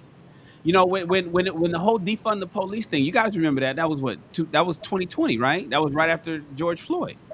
And that's when they had that one section up in Seattle, where it was like a demilitarized zone. It was no police, no nothing, and everybody in there was like, no cops was involved, and nobody could come in. They had barricades and all that bullshit. And so then cops nationwide start saying, I'm not responding to calls. Like, why am I respond to a call if you guys want to defund the police and you guys don't, you don't. So then crime started. It was a ticking crime, uptick in crime, because motherfuckers knew that the cops wasn't coming if you called them. Not for anything, not for no domestic violence, not for no basic shit.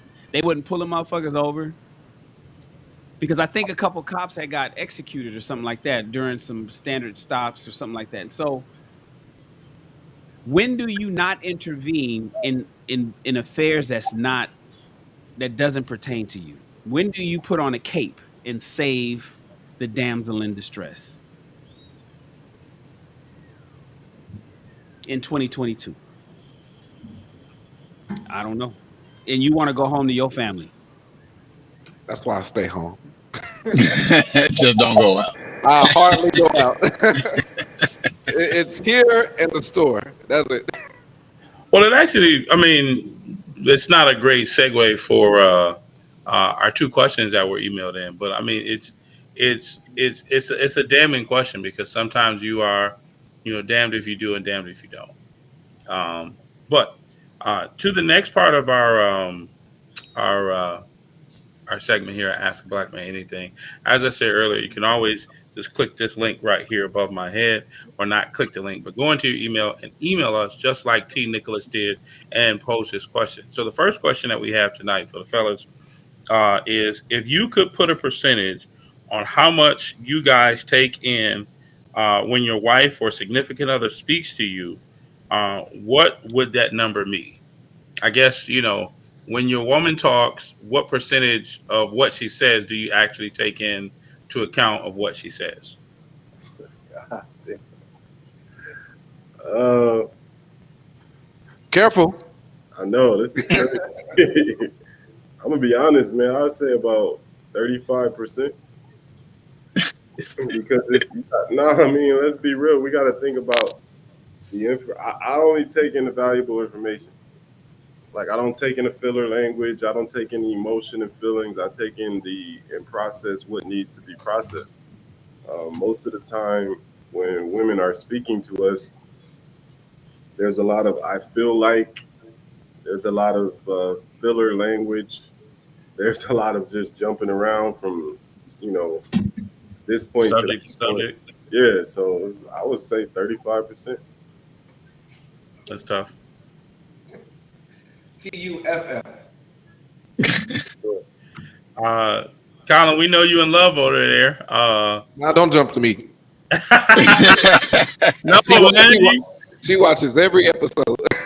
I I get the recap the next morning. Every morning. What did you say about me? So I'm actually going the opposite direction. So over the last few experiences I've had, a lot of women would tell me that I don't actually listen to them. And one of the things that I firmly believe, of course, I'm a Christian, so I believe that my wife is a part of me. She was just taken out of me and she was moved to the side, kind of like, when Adam or Eve was taken out of Adam. So I feel like she's the part of me that I'm missing. So again, I agree with Shahid, not the emotional, right? So not the extra fluff, no, not that, but the actual words that she speaks. I'm a Linden probably say I'm like 70%, only because I have to hear it. Because if I don't hear it, that's a part of me that I'm not listening to. But that's only because I was also married and I didn't listen to my wife. And sometimes she can see some things, and she's been praying for things, and God has given her some insights that I just don't have, right? And she may see some things that I may miss because typically I'm looking at the big picture and she's looking at the minor details. And I realize that since I don't focus on the details, I need those, and I know that she'll have them. So if she's actually of the actual words, right, I will take the words that she says and listen to probably about 70% of them. So I say it's my job to listen, so that's what I do anyway. I gotta have good listening skills. Look, he just gave him a cover. Yeah, I gotta have good listening skills. So, but I think it's important when you're talking about listening that there's different types of listening. So one thing that I make sure that I do, and I guess if I had to put a percentage on it, I'm not gonna say I'm always 100% listening, but I would probably give it more than half. I would say more than half. And they'll even ask me, "Do you understand what I said? Did you hear what I said?" And then I have to repeat it back to them. Well, yeah, I was listening to you. This is what you just told me. So you don't think I'm just tuning you out? But when I'm listening, I think I love to utilize the skill of active listening. And when you're active listening, you're not just looking at those verbal cues, but you're looking at those nonverbal cues too. So, um, their facial expressions, their hand gestures, their body language that they're exhibiting. I think all those things play a role when it comes to listening to a person, because you can hear what somebody's saying, but do you really hear what they're saying? Because just because a person's saying something, their overall body language could be saying something totally different. And I see it a lot of times with my veterans that I work with. Um, they may come in, we may ask them how they're doing today, and they may say, "Well, I'm doing fine," but their body language is telling something totally different. Where you're telling me you're fine vocally, you're verbalizing that you're fine, but your nonverbal cues are telling me that there's something bothering you. You're anxious, you're looking around, you're sweating, your hands are sweating, you can't sit still.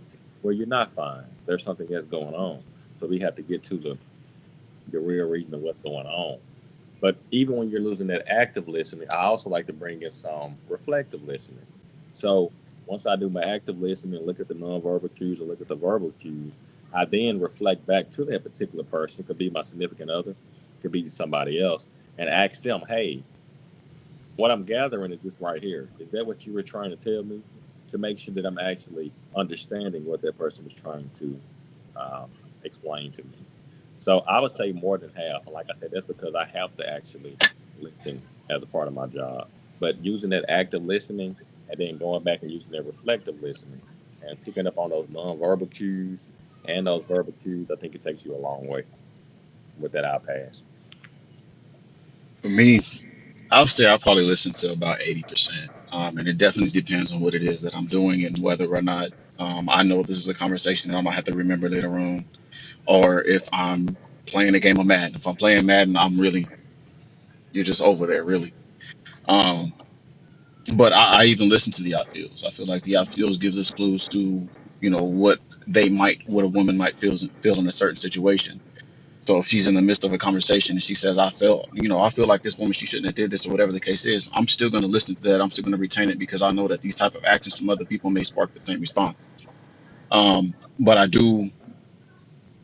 let everybody know I'm a big person who does not like redundance. I don't like even using the same words. I once got into an argument because a woman told me she loved me too much, and I'm like, she told me she loved me all the time, but it was always the same way. And I'm like, I really would like to hear it just in another way, a more thoughtful way, because it just sounds common. It just sounds like blah blah blah. So with that, it's like if the story is redundant, I'll dead that story and say, hey, you know what? What's the point? Like, where are we going with this conversation? You've already told me this before. I don't need to hear this part, but what is it about Susan now that's got you bothered? But definitely, I feel like I listen to 80%. I try to make that a real focus because even in the midst of some of their ramblings, they give you different ideals on what you can do for them to help them in different situations, or even gifts or date nights and different things like that. And if we just discounting it, and we miss opportunities to pick up on things that women are like, damn, you're really paying attention to me. That was like a subtle detail that you caught. So 80%.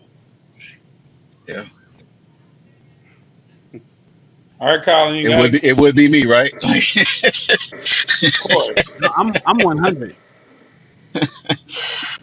Shan, What's I, that, I Shan, mean, you Maury? Shan said 100? he 100. What's that, Maury? Maury yeah, said. Maury said, nah. I listen to women, my wife, women, people, whatever, everybody. I listen 100%, not 95, not 80, not 75, not more than half. I listen 100%. But here's the thing: it's Listen too. I and wish. take in. Yeah, retain Yeah. is the question. hmm That's why I rarely lose arguments because I don't talk about what I don't know, and I usually tell people what they said when they forget. It's all like I said that, like yeah, you said that. Um, I wish I didn't know. I wish I was like Shaheed, and I believe most men are like Shaheed because um, the reality is, women add so much conjecture and bullshit and rhetoric to a simple sentence that it becomes. I mean, that's the whole Charlie Brown's teacher thing. Like the wah wah wah wah. That whole joke was created not because men talk too much, it's because women talk too much. And men, they just want to tune out of that shit. And to be honest with you, I think the men that think like Shaheed live longer. Because it's just like I ain't got time for the. That's literally I don't have time for the bullshit. Incarnate. My thing is just the way I am and the way I'm wired. Um I listen for everything. I listen intently. I listen deeply, not necessarily because I give a fuck, but because I want to know that what I'm talking about when I respond back, and or um I don't want to be accused of anything in the event that, because oftentimes when women would just be talking shit and saying stuff, they're saying stuff to their own detriment and they don't realize it. So I've never been told I don't listen. I take that back. I've been told I don't listen only when they mad that I listen too well. But I listen to people, or especially women, 100%. And if you talk to them enough, if you, especially just listening, if you brothers know, if you talk to women enough and give them enough time to just talking to you, you'll be like, God damn, y'all. You could ask a simple question. You can ask a simple question. I think it was a funny replay of Kevin Samuels. He had asked a woman who filed for divorce. I remember that one. I know exactly what you're about to say. He had to ask who filed for divorce 8 times. He said, "Who filed for divorce? Who filed for divorce?" I'm assuming that's the question, but it was, if I may be off a Right, word. that was the question. It was the question: Who filed for divorce? Who filed for divorce? Who filed? Well, so what happened was, and blah blah blah blah blah blah, and that's what they do. They do it in the chat. That's why I don't listen to chat when I'm live. He talk They about do it. y'all. Talk about They y'all. they do it in the chat. They do it when you bring them up and you ask them a question here. It's never a yes or a no. It's always some fucking story. But I like to listen to those stories because those stories, especially if if there's a point of contention between her and I need to hear those stories because to me, those stories is ammunition. Those are bullets that I'm gonna load a fucking weapon with to fire back, and then that's the part that they don't like. You, So, you know what I say, Shan? mm, When I ask a woman a question and she doesn't answer the question that I ask, I'll mm, repeat the question. I'll say, I didn't ask you that. And hmm sometimes it comes off like a butthole, but in truth, you're answering something I completely did not ask you. Let's say if I ask you, well, how do you feel about this movie? Well, I feel that, sometimes you take control over the movies we watch. That's not what I asked you. I asked you a very linear question. How do you feel about this particular movie? Right? Look at And this. say what? Look at this. Look at this comment. I was always using something to not come up, and it's like first is you a bully, first is her had not done, first she no, got that's to go smart. there. Always Maybe she's taking accountability. Maybe she says That's that she smart. knows that this is her response. Maybe she knows that she's one of those people who gonna give you the beginning, the before the beginning, He and gonna then talk back in the prehistoric in days. circles. He gonna talk Because like to this. me, because what Carla's saying, like I can see I can see if she was saying it in jest, but what I read when I hear that is Carla knows better because she knows Yeah. what she's gonna do and she knows what we gonna do. That's all. That's all. I read that as Carla knows that she's not gonna come up because she's gonna do something and we gonna do something to what she does. Smart. It's better. Stay in the chat. That's where you stay.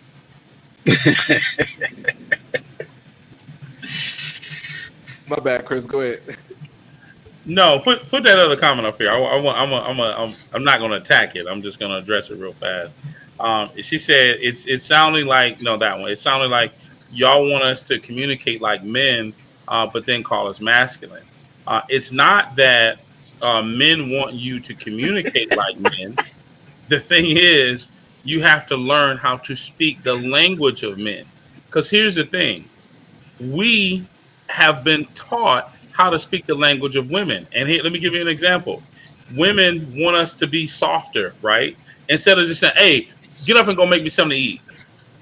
Hey, baby, I'm hungry. What do you want to eat? Right? We have been drilled those things. So we are accountable for our actions, but we just want y'all to speak our language too. Right? You're given the benefit of being able to us speaking your language, but sometimes you all don't speak our language. And it's important if we are the object of your affection that you learn us like we have learned and studied you. So that's my Reality, 2 cents on that. reality versus fantasy. Listen, we not even gonna talk about it. And it's as the day dawns on, I'm gonna jump to this last question real quick. Question number 2 was submitted anonymous, and not the A word. Honestly. Why are men? Oh God! Oh, I hate this word. There it is? Why are men afraid of commitment when a great woman is in their presence? And I don't. I'll answer it first. One of the things that I find so wild is that some women will use that I'm a great woman because their friends have said so. The truth of the matter is, your level of greatness is your level of greatness, and men are. It's two things. Men are not afraid of commitment. We just might not want to commit to you because you might not be the type of person that we actually want. So the greatness that you think that you have is not the greatness that we actually need. So you should actually, and here's what I'm gonna do. I'm gonna do what some women do. Instead of thinking, well, why are we afraid of commitment? Why not commit to yourself that you need to be the type of woman that a man would actually want? Wait, but that's not the question. But greatness is also subjective, right? Some women may say, "Oh, Beyonce is a great woman." Some women may say Sierra is a great woman, right? And I'm just using celebrities, right? Name celebrities. Some people may say Tabitha down the street may be a great woman, or the woman who graduates from college, shows that she can study, shows she can pass a test, goes and get a job, has a home, doesn't have a lot of bodies. They may consider that to be great, or she may work out 3 to 4 times because she takes care of herself, because that's what you're supposed to do, right? Take care of yourself, work, have a vehicle, have a roof over your head. And that's just the establishment of greatness. Well, here's the thing. Those are basic things. That does not define greatness, right? So you have to truly ask yourself, and I hope you're watching, you have to truly ask yourself, how are you defining your own personal greatness? Now, actually, I wrote a book about it, The Edge of Greatness, right? Get my book and you can actually, no, I'm just playing. I'm going to toss it over to the other fellas, man. What y'all think? Why are men afraid to of commitment when a great woman is in their presence? Man, They're you not. just said it. I promise I hate this word because I feel like everybody's answer gonna be pretty much similar. I mean, I'm Afraid, just, What word? simple. intimidated. Ron? You're just not the person for them. I mean, if they wanted to commit, a man will commit to a woman if they want to commit to. If they don't commit to you, you're not that person for them. I'm gonna just pass it to the next person. Because I mean, that's a pretty basic, simple explanation I can give. You're just not the person they want to commit to. I wish I knew who I asked the was question. Who asked the question, Chris? Y'all don't even put a name. Who asked these like, questions? we say great, especially when we say great woman, because like that's subjective. Uh, Like, uh, Well, it was submitted anonymously. Listen, ladies, we are not. Why are men afraid of commitment even when a great woman is in their presence? We are not. Those women are married. we'll say it again for the people in the back. We're not. Those women are married. So if you find yourself not being committed to by a man because you think that you're great, you probably are not. You got something to work on that you're probably not addressing. Men are not afraid of commitment when a great woman is in his presence. In fact, he gets down on one knee and asks for her hand in marriage to take her off the market. We are not. Those women that are great, when she's in the presence of a man, she's proposed to. Done. Next question. I'm gonna give it a little different twist though, just a small, because I Mr. agree with y'all. Loverman. I agree with y'all. I agree with y'all. I'm gonna give it a little What? a small thing. Because it happened with me. I've been blessed over the past couple of years to have fantastic women that I would say are great women in my life. Um, it just may be either the timing, or it could be like y'all saying. You're great, you're wonderful, you're amazing, but you're not the great, wonderful like you're not the woman that I'm in love with, type deal. You know what I mean? Like I may want to get there, I may want to try to see if we can nourish something and see what happens, but in that moment, you just might not be the person he in love with. Like plain and simple. But are you afraid of commitment though? Were you afraid of No, commitment? it's not a being about afraid of commitment whatsoever. It's that Okay. right Well, now, yeah, that's the question. nah, See, nah, you it's gotta not see. afraid of commitment. You gotta you are 80% listener. I need you to be 100% listener. Well, she said when great women are in your presence. Well, I guess you're right. When great women are in my presence, it's not that I'm afraid to commit. It's that you might not be the woman that I want to commit to There you go. in that moment. Sorry, It may Yeah. come later. When it comes to situations like this, in these particular situations, the man determines if the woman is great or not. She doesn't get to just say she's great just for the sake of saying she's great. you don't get to say that, Shaheed. I determine if you're great or not. Like, How dare you? yeah, I mean, why do you think you're great? That should be the question. Why are you great?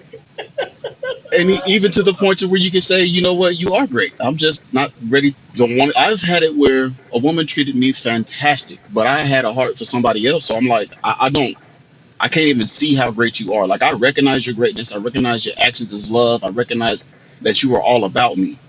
But for whatever reason, my heart is still attached somewhere else. And so right now, So, you're not. so what? You're fantastic and great. You're just not great for me. So exactly. Thank you, Robert. I was about to say. So what do you say? You are great, but you're just not great for me. I mean, You are right, but you just ain't right for me. so here's what I ask. Like, if you're really great, like if you're really, really great, I'll even go biblical. The Bible says that basically your greatness will make room for me. It actually says your gift, right? But if you're really great, wouldn't you be able to really position yourself in front of the right person that wants the type of greatness that you have? Would Well, I mean, like let's take it athletically, right? Michael Jordan, he was, according to what we know, was the greatest basketball player ever, right? Changed the landscape of basketball. He positioned himself to be great, right? And he won, right? He put himself around other players. He got the right people around him, or whoever put the right players around him. It happened. I hate that. I really, well, not. I'm not gonna. Yeah, I hate. I hate that some women believe that because they're single and they're available and they Somebody else. have like certain attributes that they're actually great. Like it just doesn't make sense. Like if you were really great, and this is not a slight saying that you're not great, because you could be to you, right? You could be the best thing since sliced bread to you, but you have to actually, and I'll go back to what my mentor has always told me: write down a list of the things of the type of mate that you want, and then ask yourself, what type of person does that person want, and then become that type of person. That solves the problem of your greatness. Literally, it solves it, because now Be you're the, not. be the change you want to see. I mean, I put my glasses on. I got something else. I got something else. don't forget it. Go ahead. No, because I wouldn't say it would be a situation where a man will become afraid. I would say it's a situation where a man could become more cautious, like after a divorce, something like that. A tough situation where maybe he just lost his wife. It may take some time for that person. I don't even want to say that he's afraid. I think a lot of women will look at that and say, you know what, you're afraid of being married, you're afraid of commitment. Nah, I'm just trying to make a more wise decision at this point. I'm not trying to set myself up to go through another divorce. I'm not trying to set myself to go through the different types of arguments and such. And I believe women would look at that as a situation where a man is afraid, but that's not fear. That's just due diligence. And a situation where a man has lost his wife, just may not want to. You know, you could be perfect for him. You just may not want to take that next step and go there with you. He'd rather not have to worry about losing another person that he loved.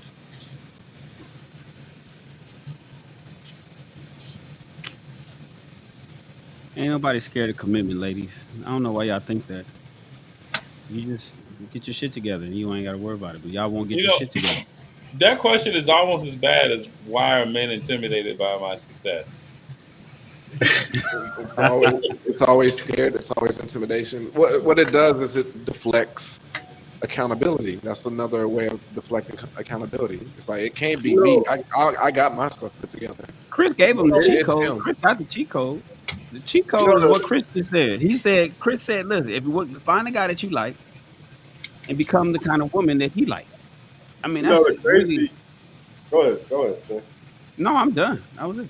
The crazy part is like men are way more ready for commitment than women are. We just are not able to get the women that we want to commit to at a high rate. Like the women that we oftentimes want, we be ready to commit to, and we just might not be able to get them. So when we come across you, you just might not be the woman that we want to commit to. But I guarantee you, if the woman that every single man wanted right now was presented to him, he would be ready. Facts. Whereas women, on the other hand, y'all got excuses and reasons why you're not ready. Oh, I gotta do this, I want to do this, I got this to come. Men are like, give us the woman that we want right now, we gonna jump right into it. I don't care if I'm broke, I don't care if I ain't got a degree, I don't care if I ain't got a car. If the woman that I want is handed to me, I'm jumping in. And you're gonna get your shit together 1,000 times faster Most Ricky Tick. because that's the right one. Now, mind you, you gonna be on the road to get like it's kind of like you driving in the school zone, right? And when you're dating, right? If you're single, you're dating, you're driving in the school zone. But this school zone goes straight to the Autobahn. And I ain't never been on the Autobahn, but I've heard about it. You know, you can just fly, right? You can go as fast as you want. So if you're in a school zone, it's 25 miles an hour typically in most school zones, right? Maybe 35 in some areas. And you're driving cautiously. You know, you're taking your time. You know, you're making sure that you abiding by the rules and the laws. But what Shaheed said is so true. When you get the one that you really want, you're on the Autobahn. Pfft, man, I'm good. The school zone, we out of the school zone. I'm flying. I'm ready. Everything I'm gonna get everything in order much faster. But that's because she's presented herself to us and we're like, okay, I'm not going to mess this up. So if you become the woman that the type of man wants, then you'll never have to even ask that question. Like it almost baffles me. These three questions baffle me, right? Why are men afraid to commit? Why are men intimidated by my success? And where are all the good men? I don't understand all three of those questions because if you are the type of woman that a man wants, you never lack for men. Because guess what? Men that are the type of man, let's say you want a man like Shaheed or Shan or Colin, who's 6 feet tall, Robert, who's 6 feet tall, right? That has a degree, that has his, stuff together. Those men are in abundance because for you, those men are in abundance. But the thing is, if you're not what they want, they're not going to pick you. And it's not about being a pick me, but it's about positioning, right? Not about being thirsty. You went after your degree, you went after your home, you went after your job. Go after the things that you truly want because it's not thirsty. Like you literally have to go and get the things that you want. And by going to get it, you just becoming who you need to be. And that's just practicing daily habits. But I'm gonna shut up on that I because bet I I wish bet I y'all wish won't people come. could. I bet y'all won't come up from the chat and come up and ask us some questions regarding this. I bet y'all Mm-mm. won't. You're not gonna do that. And, Nah, and and and those questions need to be adjusted because that question can be a valid question if it's just asked a different way. What is it that I can do with my success in order to attract the man that I want? Versus saying, why are men intimidated with my success? Like, There's we an answer all right in should be there. asking questions that benefit our growth versus passing the blame. You know what I mean? Somebody asked in the Don't lead Facebook with group. that success. Say it again, Somebody asked Sam. in the Facebook group. Hmm? Go ahead. No, I'm saying somebody asked in the Facebook group. They said, and it's this because I'm in this Facebook group, right? It's like, fellas, how many of you are willing to go down a notch or two on looks for your wife if you found a woman that has a great attitude, personality, she has respect, she's submissive, she's into fitness, she has great communication skills, she loves to cook for you, she's very feminine, she has good sexual discipline, meaning she had low body count, and she's compatible on views on relationships, but she in the face she might not be where you want. In the face? Yeah, because What she's I gotta see every day? Terrible. Terrible. Hey, he gonna cheat, so no, he can't do it. I I mean, don't blame him. that's almost like asking, if I want head, once a week, and she don't do it at all, am I gonna take her? Because she got everything else, huh? Yeah, so you went. So that's the thing about it. So Chris, you won't go down a notch. You want whatever number you want. You won't go down one more number or two to get all the other stuff. you want to know my honest answer? I'm in that exact situation right now. Yeah, I want to know your honest answer. I just gave it to you. I'm in that exact situation right now. Oh gosh. All right. Damn, I don't know if I'd have said that on air, bro. But see, here's the thing. I multi date, so it's not Uh, one that person. that's bad Robert. too. That's bad too. It's like, oh, I'm not the only one. No, No, no. they in the know. They in the know, They obviously. They know. all Okay. know. They all know. Now they don't. Now here's the thing, and this from I don't tell a lot of my personal business. I will say I multi date, right? Because I do, right? I don't tell you who I'm dating. I don't give you specifics, but I'm in that situation literally right now. She is not physically what I want. So She what's makes so what's happening right now is it me that he's talking about? Mhm. that's okay. You can do that. Chris got Robert, would you go 13. down? Robert, Would I because go down? I know we're over time. Robert, would you go down a No, notch we're or not. two or Man, three? We started late. man, I, Oh, I I wouldn't go down from what I've already gone down to. Like, I believe for myself, like I like to date people that I know are gonna have a longevity of looking good.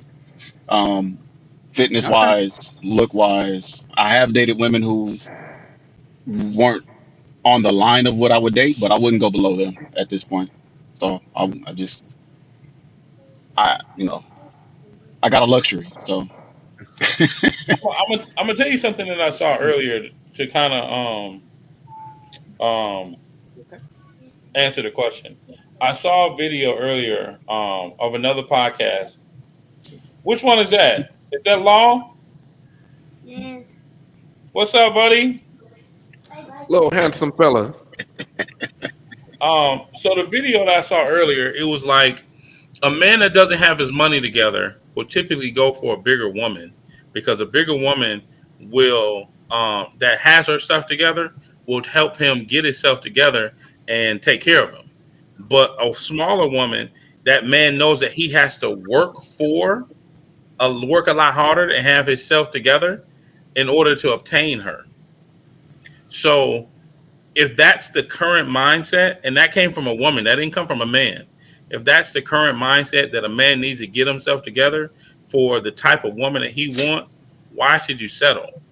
And the other part is, if I were 25 and that was the only woman that I could get, maybe I would settle.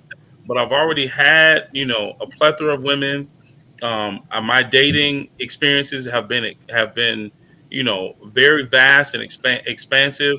And I've had lots of success in dating, and I don't think that that's something that I'm willing to settle on. Which is why I'm ready to get rid of that person. So I don't. It's not something I want to settle on because So this is a life choice, like forever. This is not just I'm just going to date you for 30 days. So not a one night stand. For nope. me, I mean, most men are visual, so it's just like it's that visual attraction. It starts with that visual attraction. So before we reach out, before we come up, spit and holla, we got to be physically attracted to you. So all those things are the cherry on top. Because I think I mentioned this before. It's like the woman can be Holly Berry status, beautiful, or pretty. Because I like to distinguish the two, pretty and beautiful. She could be pretty as all outdoors, but once you have a conversation with you, if she's shallow as heck, it's gonna be a turnoff. I don't care how fine she is, but that's preference though. So some men might like that because like she might just be a jump off, she might just be a one night stand. But guys of substance, if they talk to a really pretty woman and she's shallow, they're gonna be turned off. But when we talk to somebody we're visually attracted to, we have that conversation. We see if they're about morals and principles or stuff that aligns with us. Oh yeah, we're gonna swoop in like Batman and take that thing off the market. What we was talking about regarding to the last question. So yeah, it has to be a visual attraction, and that's just for me. But I think it's a consensus. I'll let the other fellas chime in, but yeah, visual attraction first. Real quick, as they chime in, I wanted to add this. Would you guys leave the beautiful woman if they didn't have the qualities that are listed on that list? The beautiful woman I'm just hitting. So Oh, what? What was the question? I- I'm He saying, asked the I'm question saying, if reverse. like just yeah. if Hand. if Ask the she question only again. fine and she ain't got nothing else, are we gonna leave her for the other woman? Okay, well, I think I just spoke to that scenario, but go I ahead. think it depends on the So person. You have some people that'll stay just because of the looks, because they physically attractive, but they don't have anything else to offer. I think it really would depend on the person. I wouldn't stay if they were just attractive and didn't have any of the other qualities. But it's just me personally. I don't know who else. So would you go down though, Jerron? Would you go down a notch or two to get a woman that has all the attributes I mentioned? It just depends. So if he I'm said looking for no. Look at somebody, his smile. let's say if I'm looking for a 9 and I had to go down to about a 7, I possibly would. A 7 is still above average, so I don't think That's why I that's said a really answered 9. the question. If you if you No, looking for a what seven, Shannon's talking about, Ron, I if think you what looking Shannon's for a talking about, 7.5, would you go to a 4.5? right? What No, Shannon's talking about is like a I can't 3 or do that. 4 or something like That's that. three. That's three. Now Low. I said a notch or two. Chris I'm added just 3. I'm just saying that's within the bandwidth. If they still around like a 7, between that 7 and 10, Ain't no such thing as No, 7s. no. Do y'all hear me? Is this thing on? Boy, I said a 3 or a 4. oh no. Man, But I'm honest, like you said, because like you said, you do got to sleep with that person that and see them every morning when you wake up. So, and I don't even think that's being shallow. You just being honest. Y'all niggas is I'm shallow. Shahid, I'm shallow. It's a no for me. I already knew his answer. Like, Look, it's a hard no. Like he was. Look, he was like, "Yep, all right, it's a no." Let me and go I'm back only listening to 35% of what you say. I'm out. for sure, for sure. it sounded like you had a pushback, Shan. What were you about to say? Okay, so this is Kevin Samuel's group that asked the question right before he passed. Well, no, it was asked after he passed, but the group I'm talking about is it. Almost every man in there said yes, and I say yes too. Would I go down a notch in looks? You said two Would I- notches. A notch or two? Would I go down a notch or two in looks for a woman if I ran into a woman who had a great attitude, a great personality? I mean, people like her, She has respect, which is hard to find these days. She's submissive to me. She has good communication skills. She talks properly. She doesn't sound like Charlie Brown's teacher. She answers questions when I ask them. She cooks for me. That right there alone is goddamn is a unicorn today. She's feminine, so she's soft. Low body count. She ain't fucked a whole bunch of people. She ain't been. She don't have a whole lot of dicks all up in her. And her views on relationships is compatible with mine. Would I go down in how she look in the face? Maybe her eyebrows is fucked up, or maybe her eyes is wide or something. Big She red missing 3 nose. teeth right here She in the front. missing 3 teeth, but she got all of that. Would I go down a notch? And this question specifically was long term. Would you go down on looks or two for a wife? And the answer is probably for me, yes.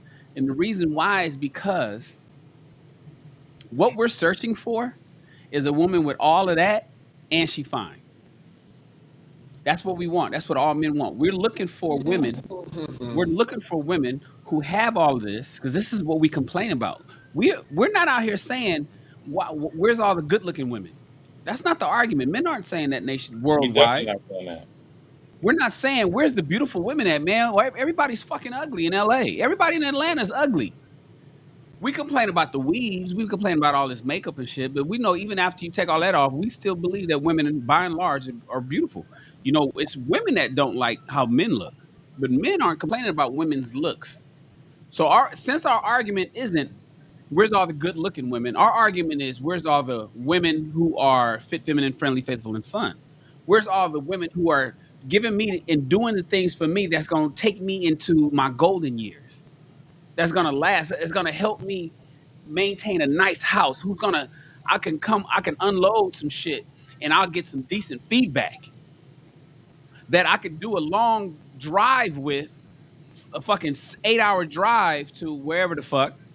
And we can actually have a decent conversation all the way up there. Somebody I can go on vacation with and actually enjoy being in the hotel with. Somebody I can bounce my business ideas off and she gives me some constructive criticism that may in fact make more money. We're looking for her. We're saying where those women at, because them motherfuckers is non-existent. Beauty is everywhere. So No, when sir. we say, will we drop 1 or 2 notches and look? 1 notch. If you're looking for an 8, will you go to a 7? 7s don't count, so would you go to a 6?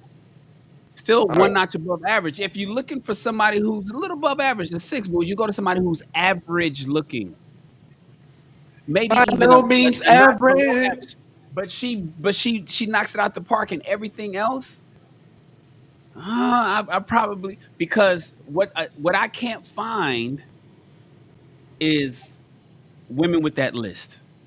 Now that speaks back to what Chris said. Why don't women, knowing that that's what men want, why don't y'all just go do that? They're not doing that. That's the mind-blowing thing. It's like, we know that the one thing I did say in the post is, I said I'll do it, but the one thing I won't, if she's fat, no. That's a non-starter. I don't, if you're overweight, then I won't bend on overweight, right? Because that speaks to so much more than just the physical look of it. It speaks to a mentality and so on and so forth. But the rest of that, and this actually has fitness. I didn't list fitness when I read it the second time. She's fit, but she's just ugly. She looked like and we could go all the way to the extreme ugly. She looked like a goddamn gorilla. We'd take her to a 2, right? You mean to tell me? Wait, because it was very 2-dimensional as far as like the scenario, but Shan just added that 3rd layer. He just gone and made it 3-dimensional, because I don't think we're being shallow with our answers, and that's why I made that. That's why I made that distinguisher as far as like pretty and beautiful. For me, pretty is you're pretty in the face. You're pretty on the outside surface, but it's just like none of those intangible things there. You don't know how to cook. You're not about principles. You're shallow. It's like you're not contributing anything. Talk bad about people. It's like you don't have any friends. Your interaction with people is horrible. So it's like, that's just pretty because it's just all surface. The person that they describe with that question is a beautiful person. But if you're talking about like physical attributes and things like that, it's like, okay, maybe not attractive, but it's like overall that person is beautiful because they have all those intangible things. So with men, when I say men of substance, well, with me in particular, if it's a woman that has all those principles and attributes and things that I align with and things like that, she just might be attractive to me. But what I was making that distinguisher is just, but it's just that initial contact. Like, is she even in my purview?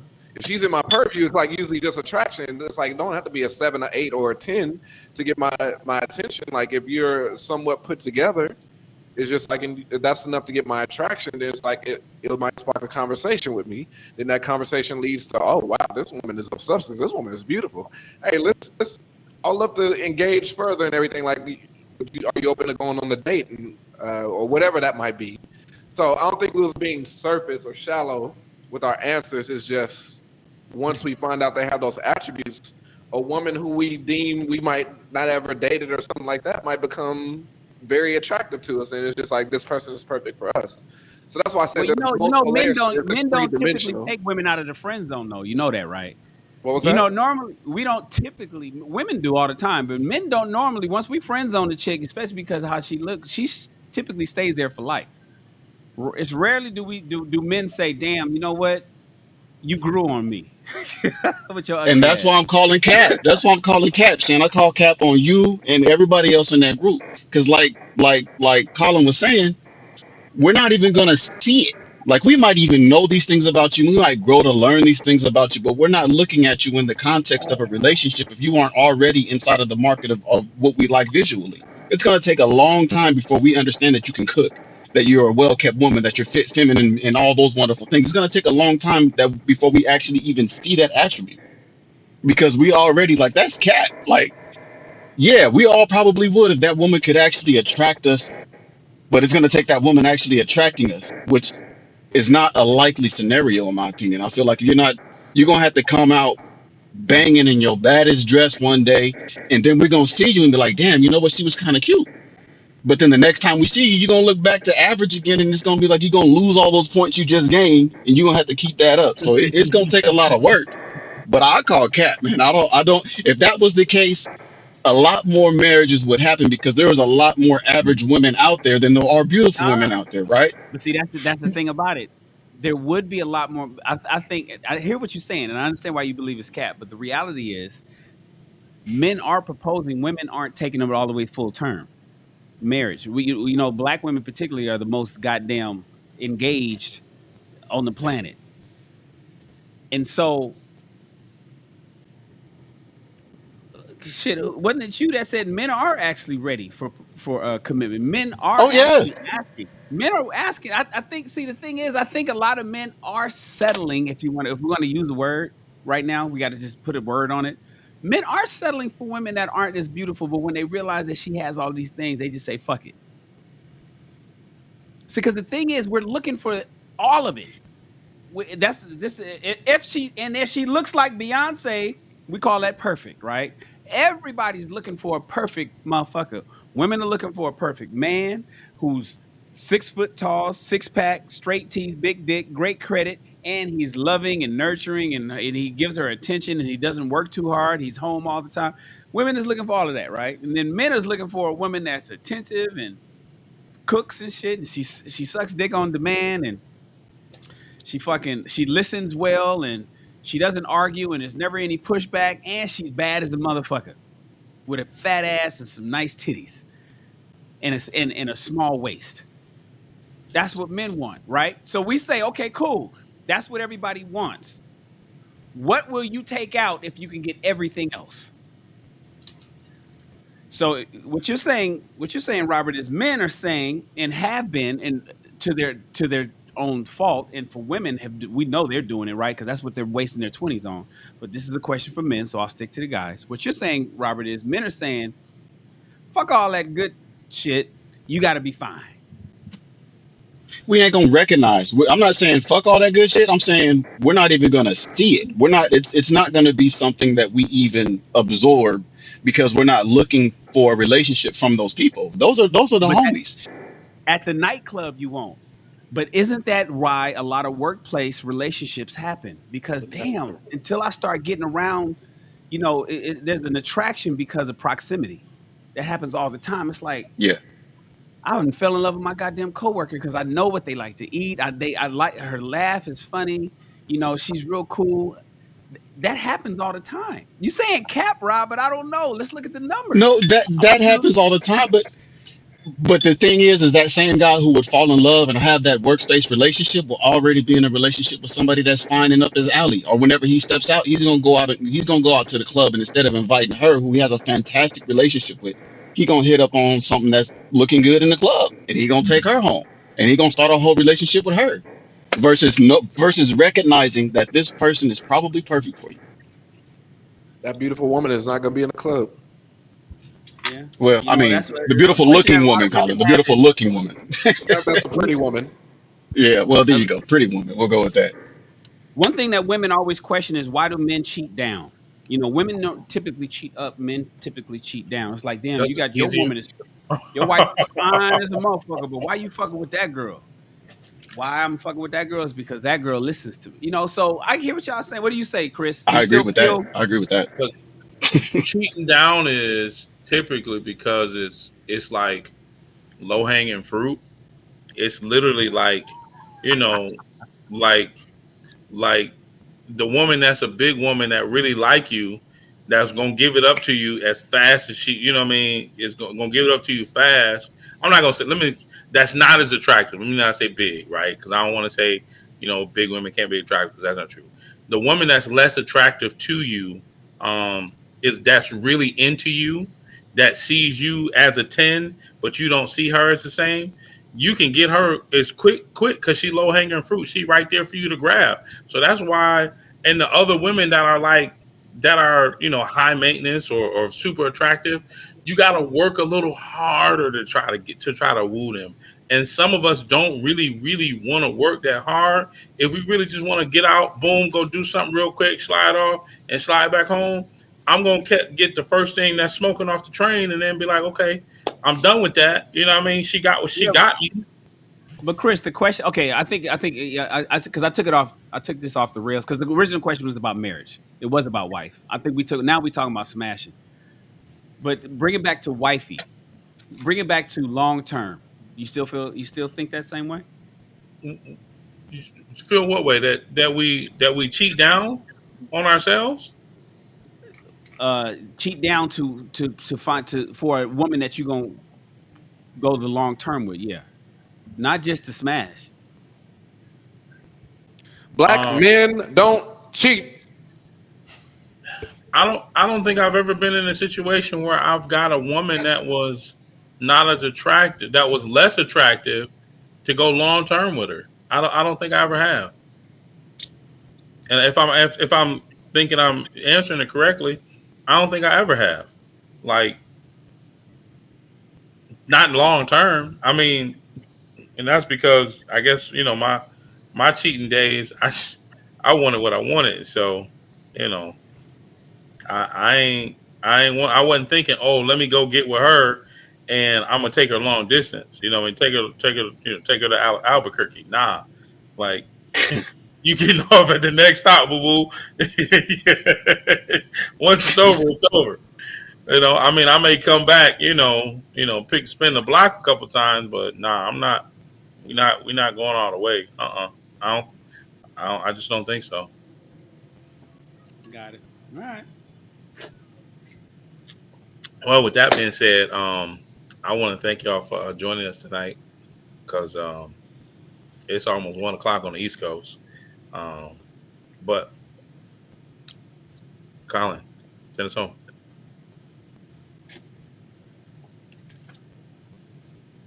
No closeout.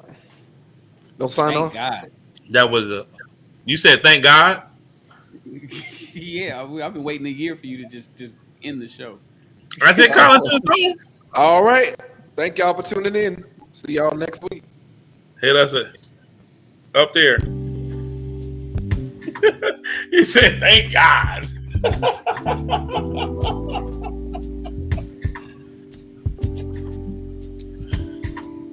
Good show. Great show. Yeah. You can tell. Y'all can. I'm gonna just. I don't know if y'all noticed, but you can always tell when Shane has not been on Ask a Black Man because he is very word heavy.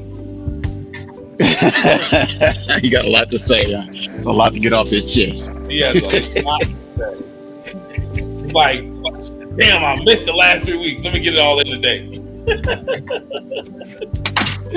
I be sounding like Charlie Brown teacher. Man, you be going a mile a minute. I mean, I don't mind. Listen, I don't mind because I be like, man, I want to just shut up. I don't be, I want to say stuff, but at the same time, I'm like, man, let me just sit back. I'll be happy when you pull me back. Be like, bro, you talking too much. Like, all right, my bad. Shut up.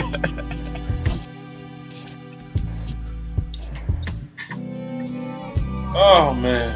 So Shane, you would cheat down for long term? I wouldn't cheat at all. I don't cheat. That's not really in me. You have said that. But would I date a woman who who's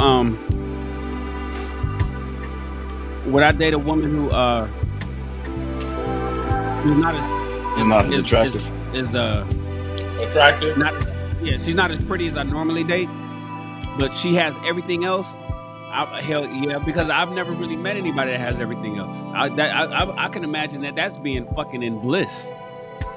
Like to have a woman that's man, and to be, it's hard. I was gonna say it's hard when you're presented with both options at the same time, though. It's hard when you're presented with options at the same time. You can have that beautiful woman, and you may not even have a woman who is less attractive. But it's still a harder task, attractive woman, to get you to commit to her. At least that's been my experience. Like I recognize a woman that has,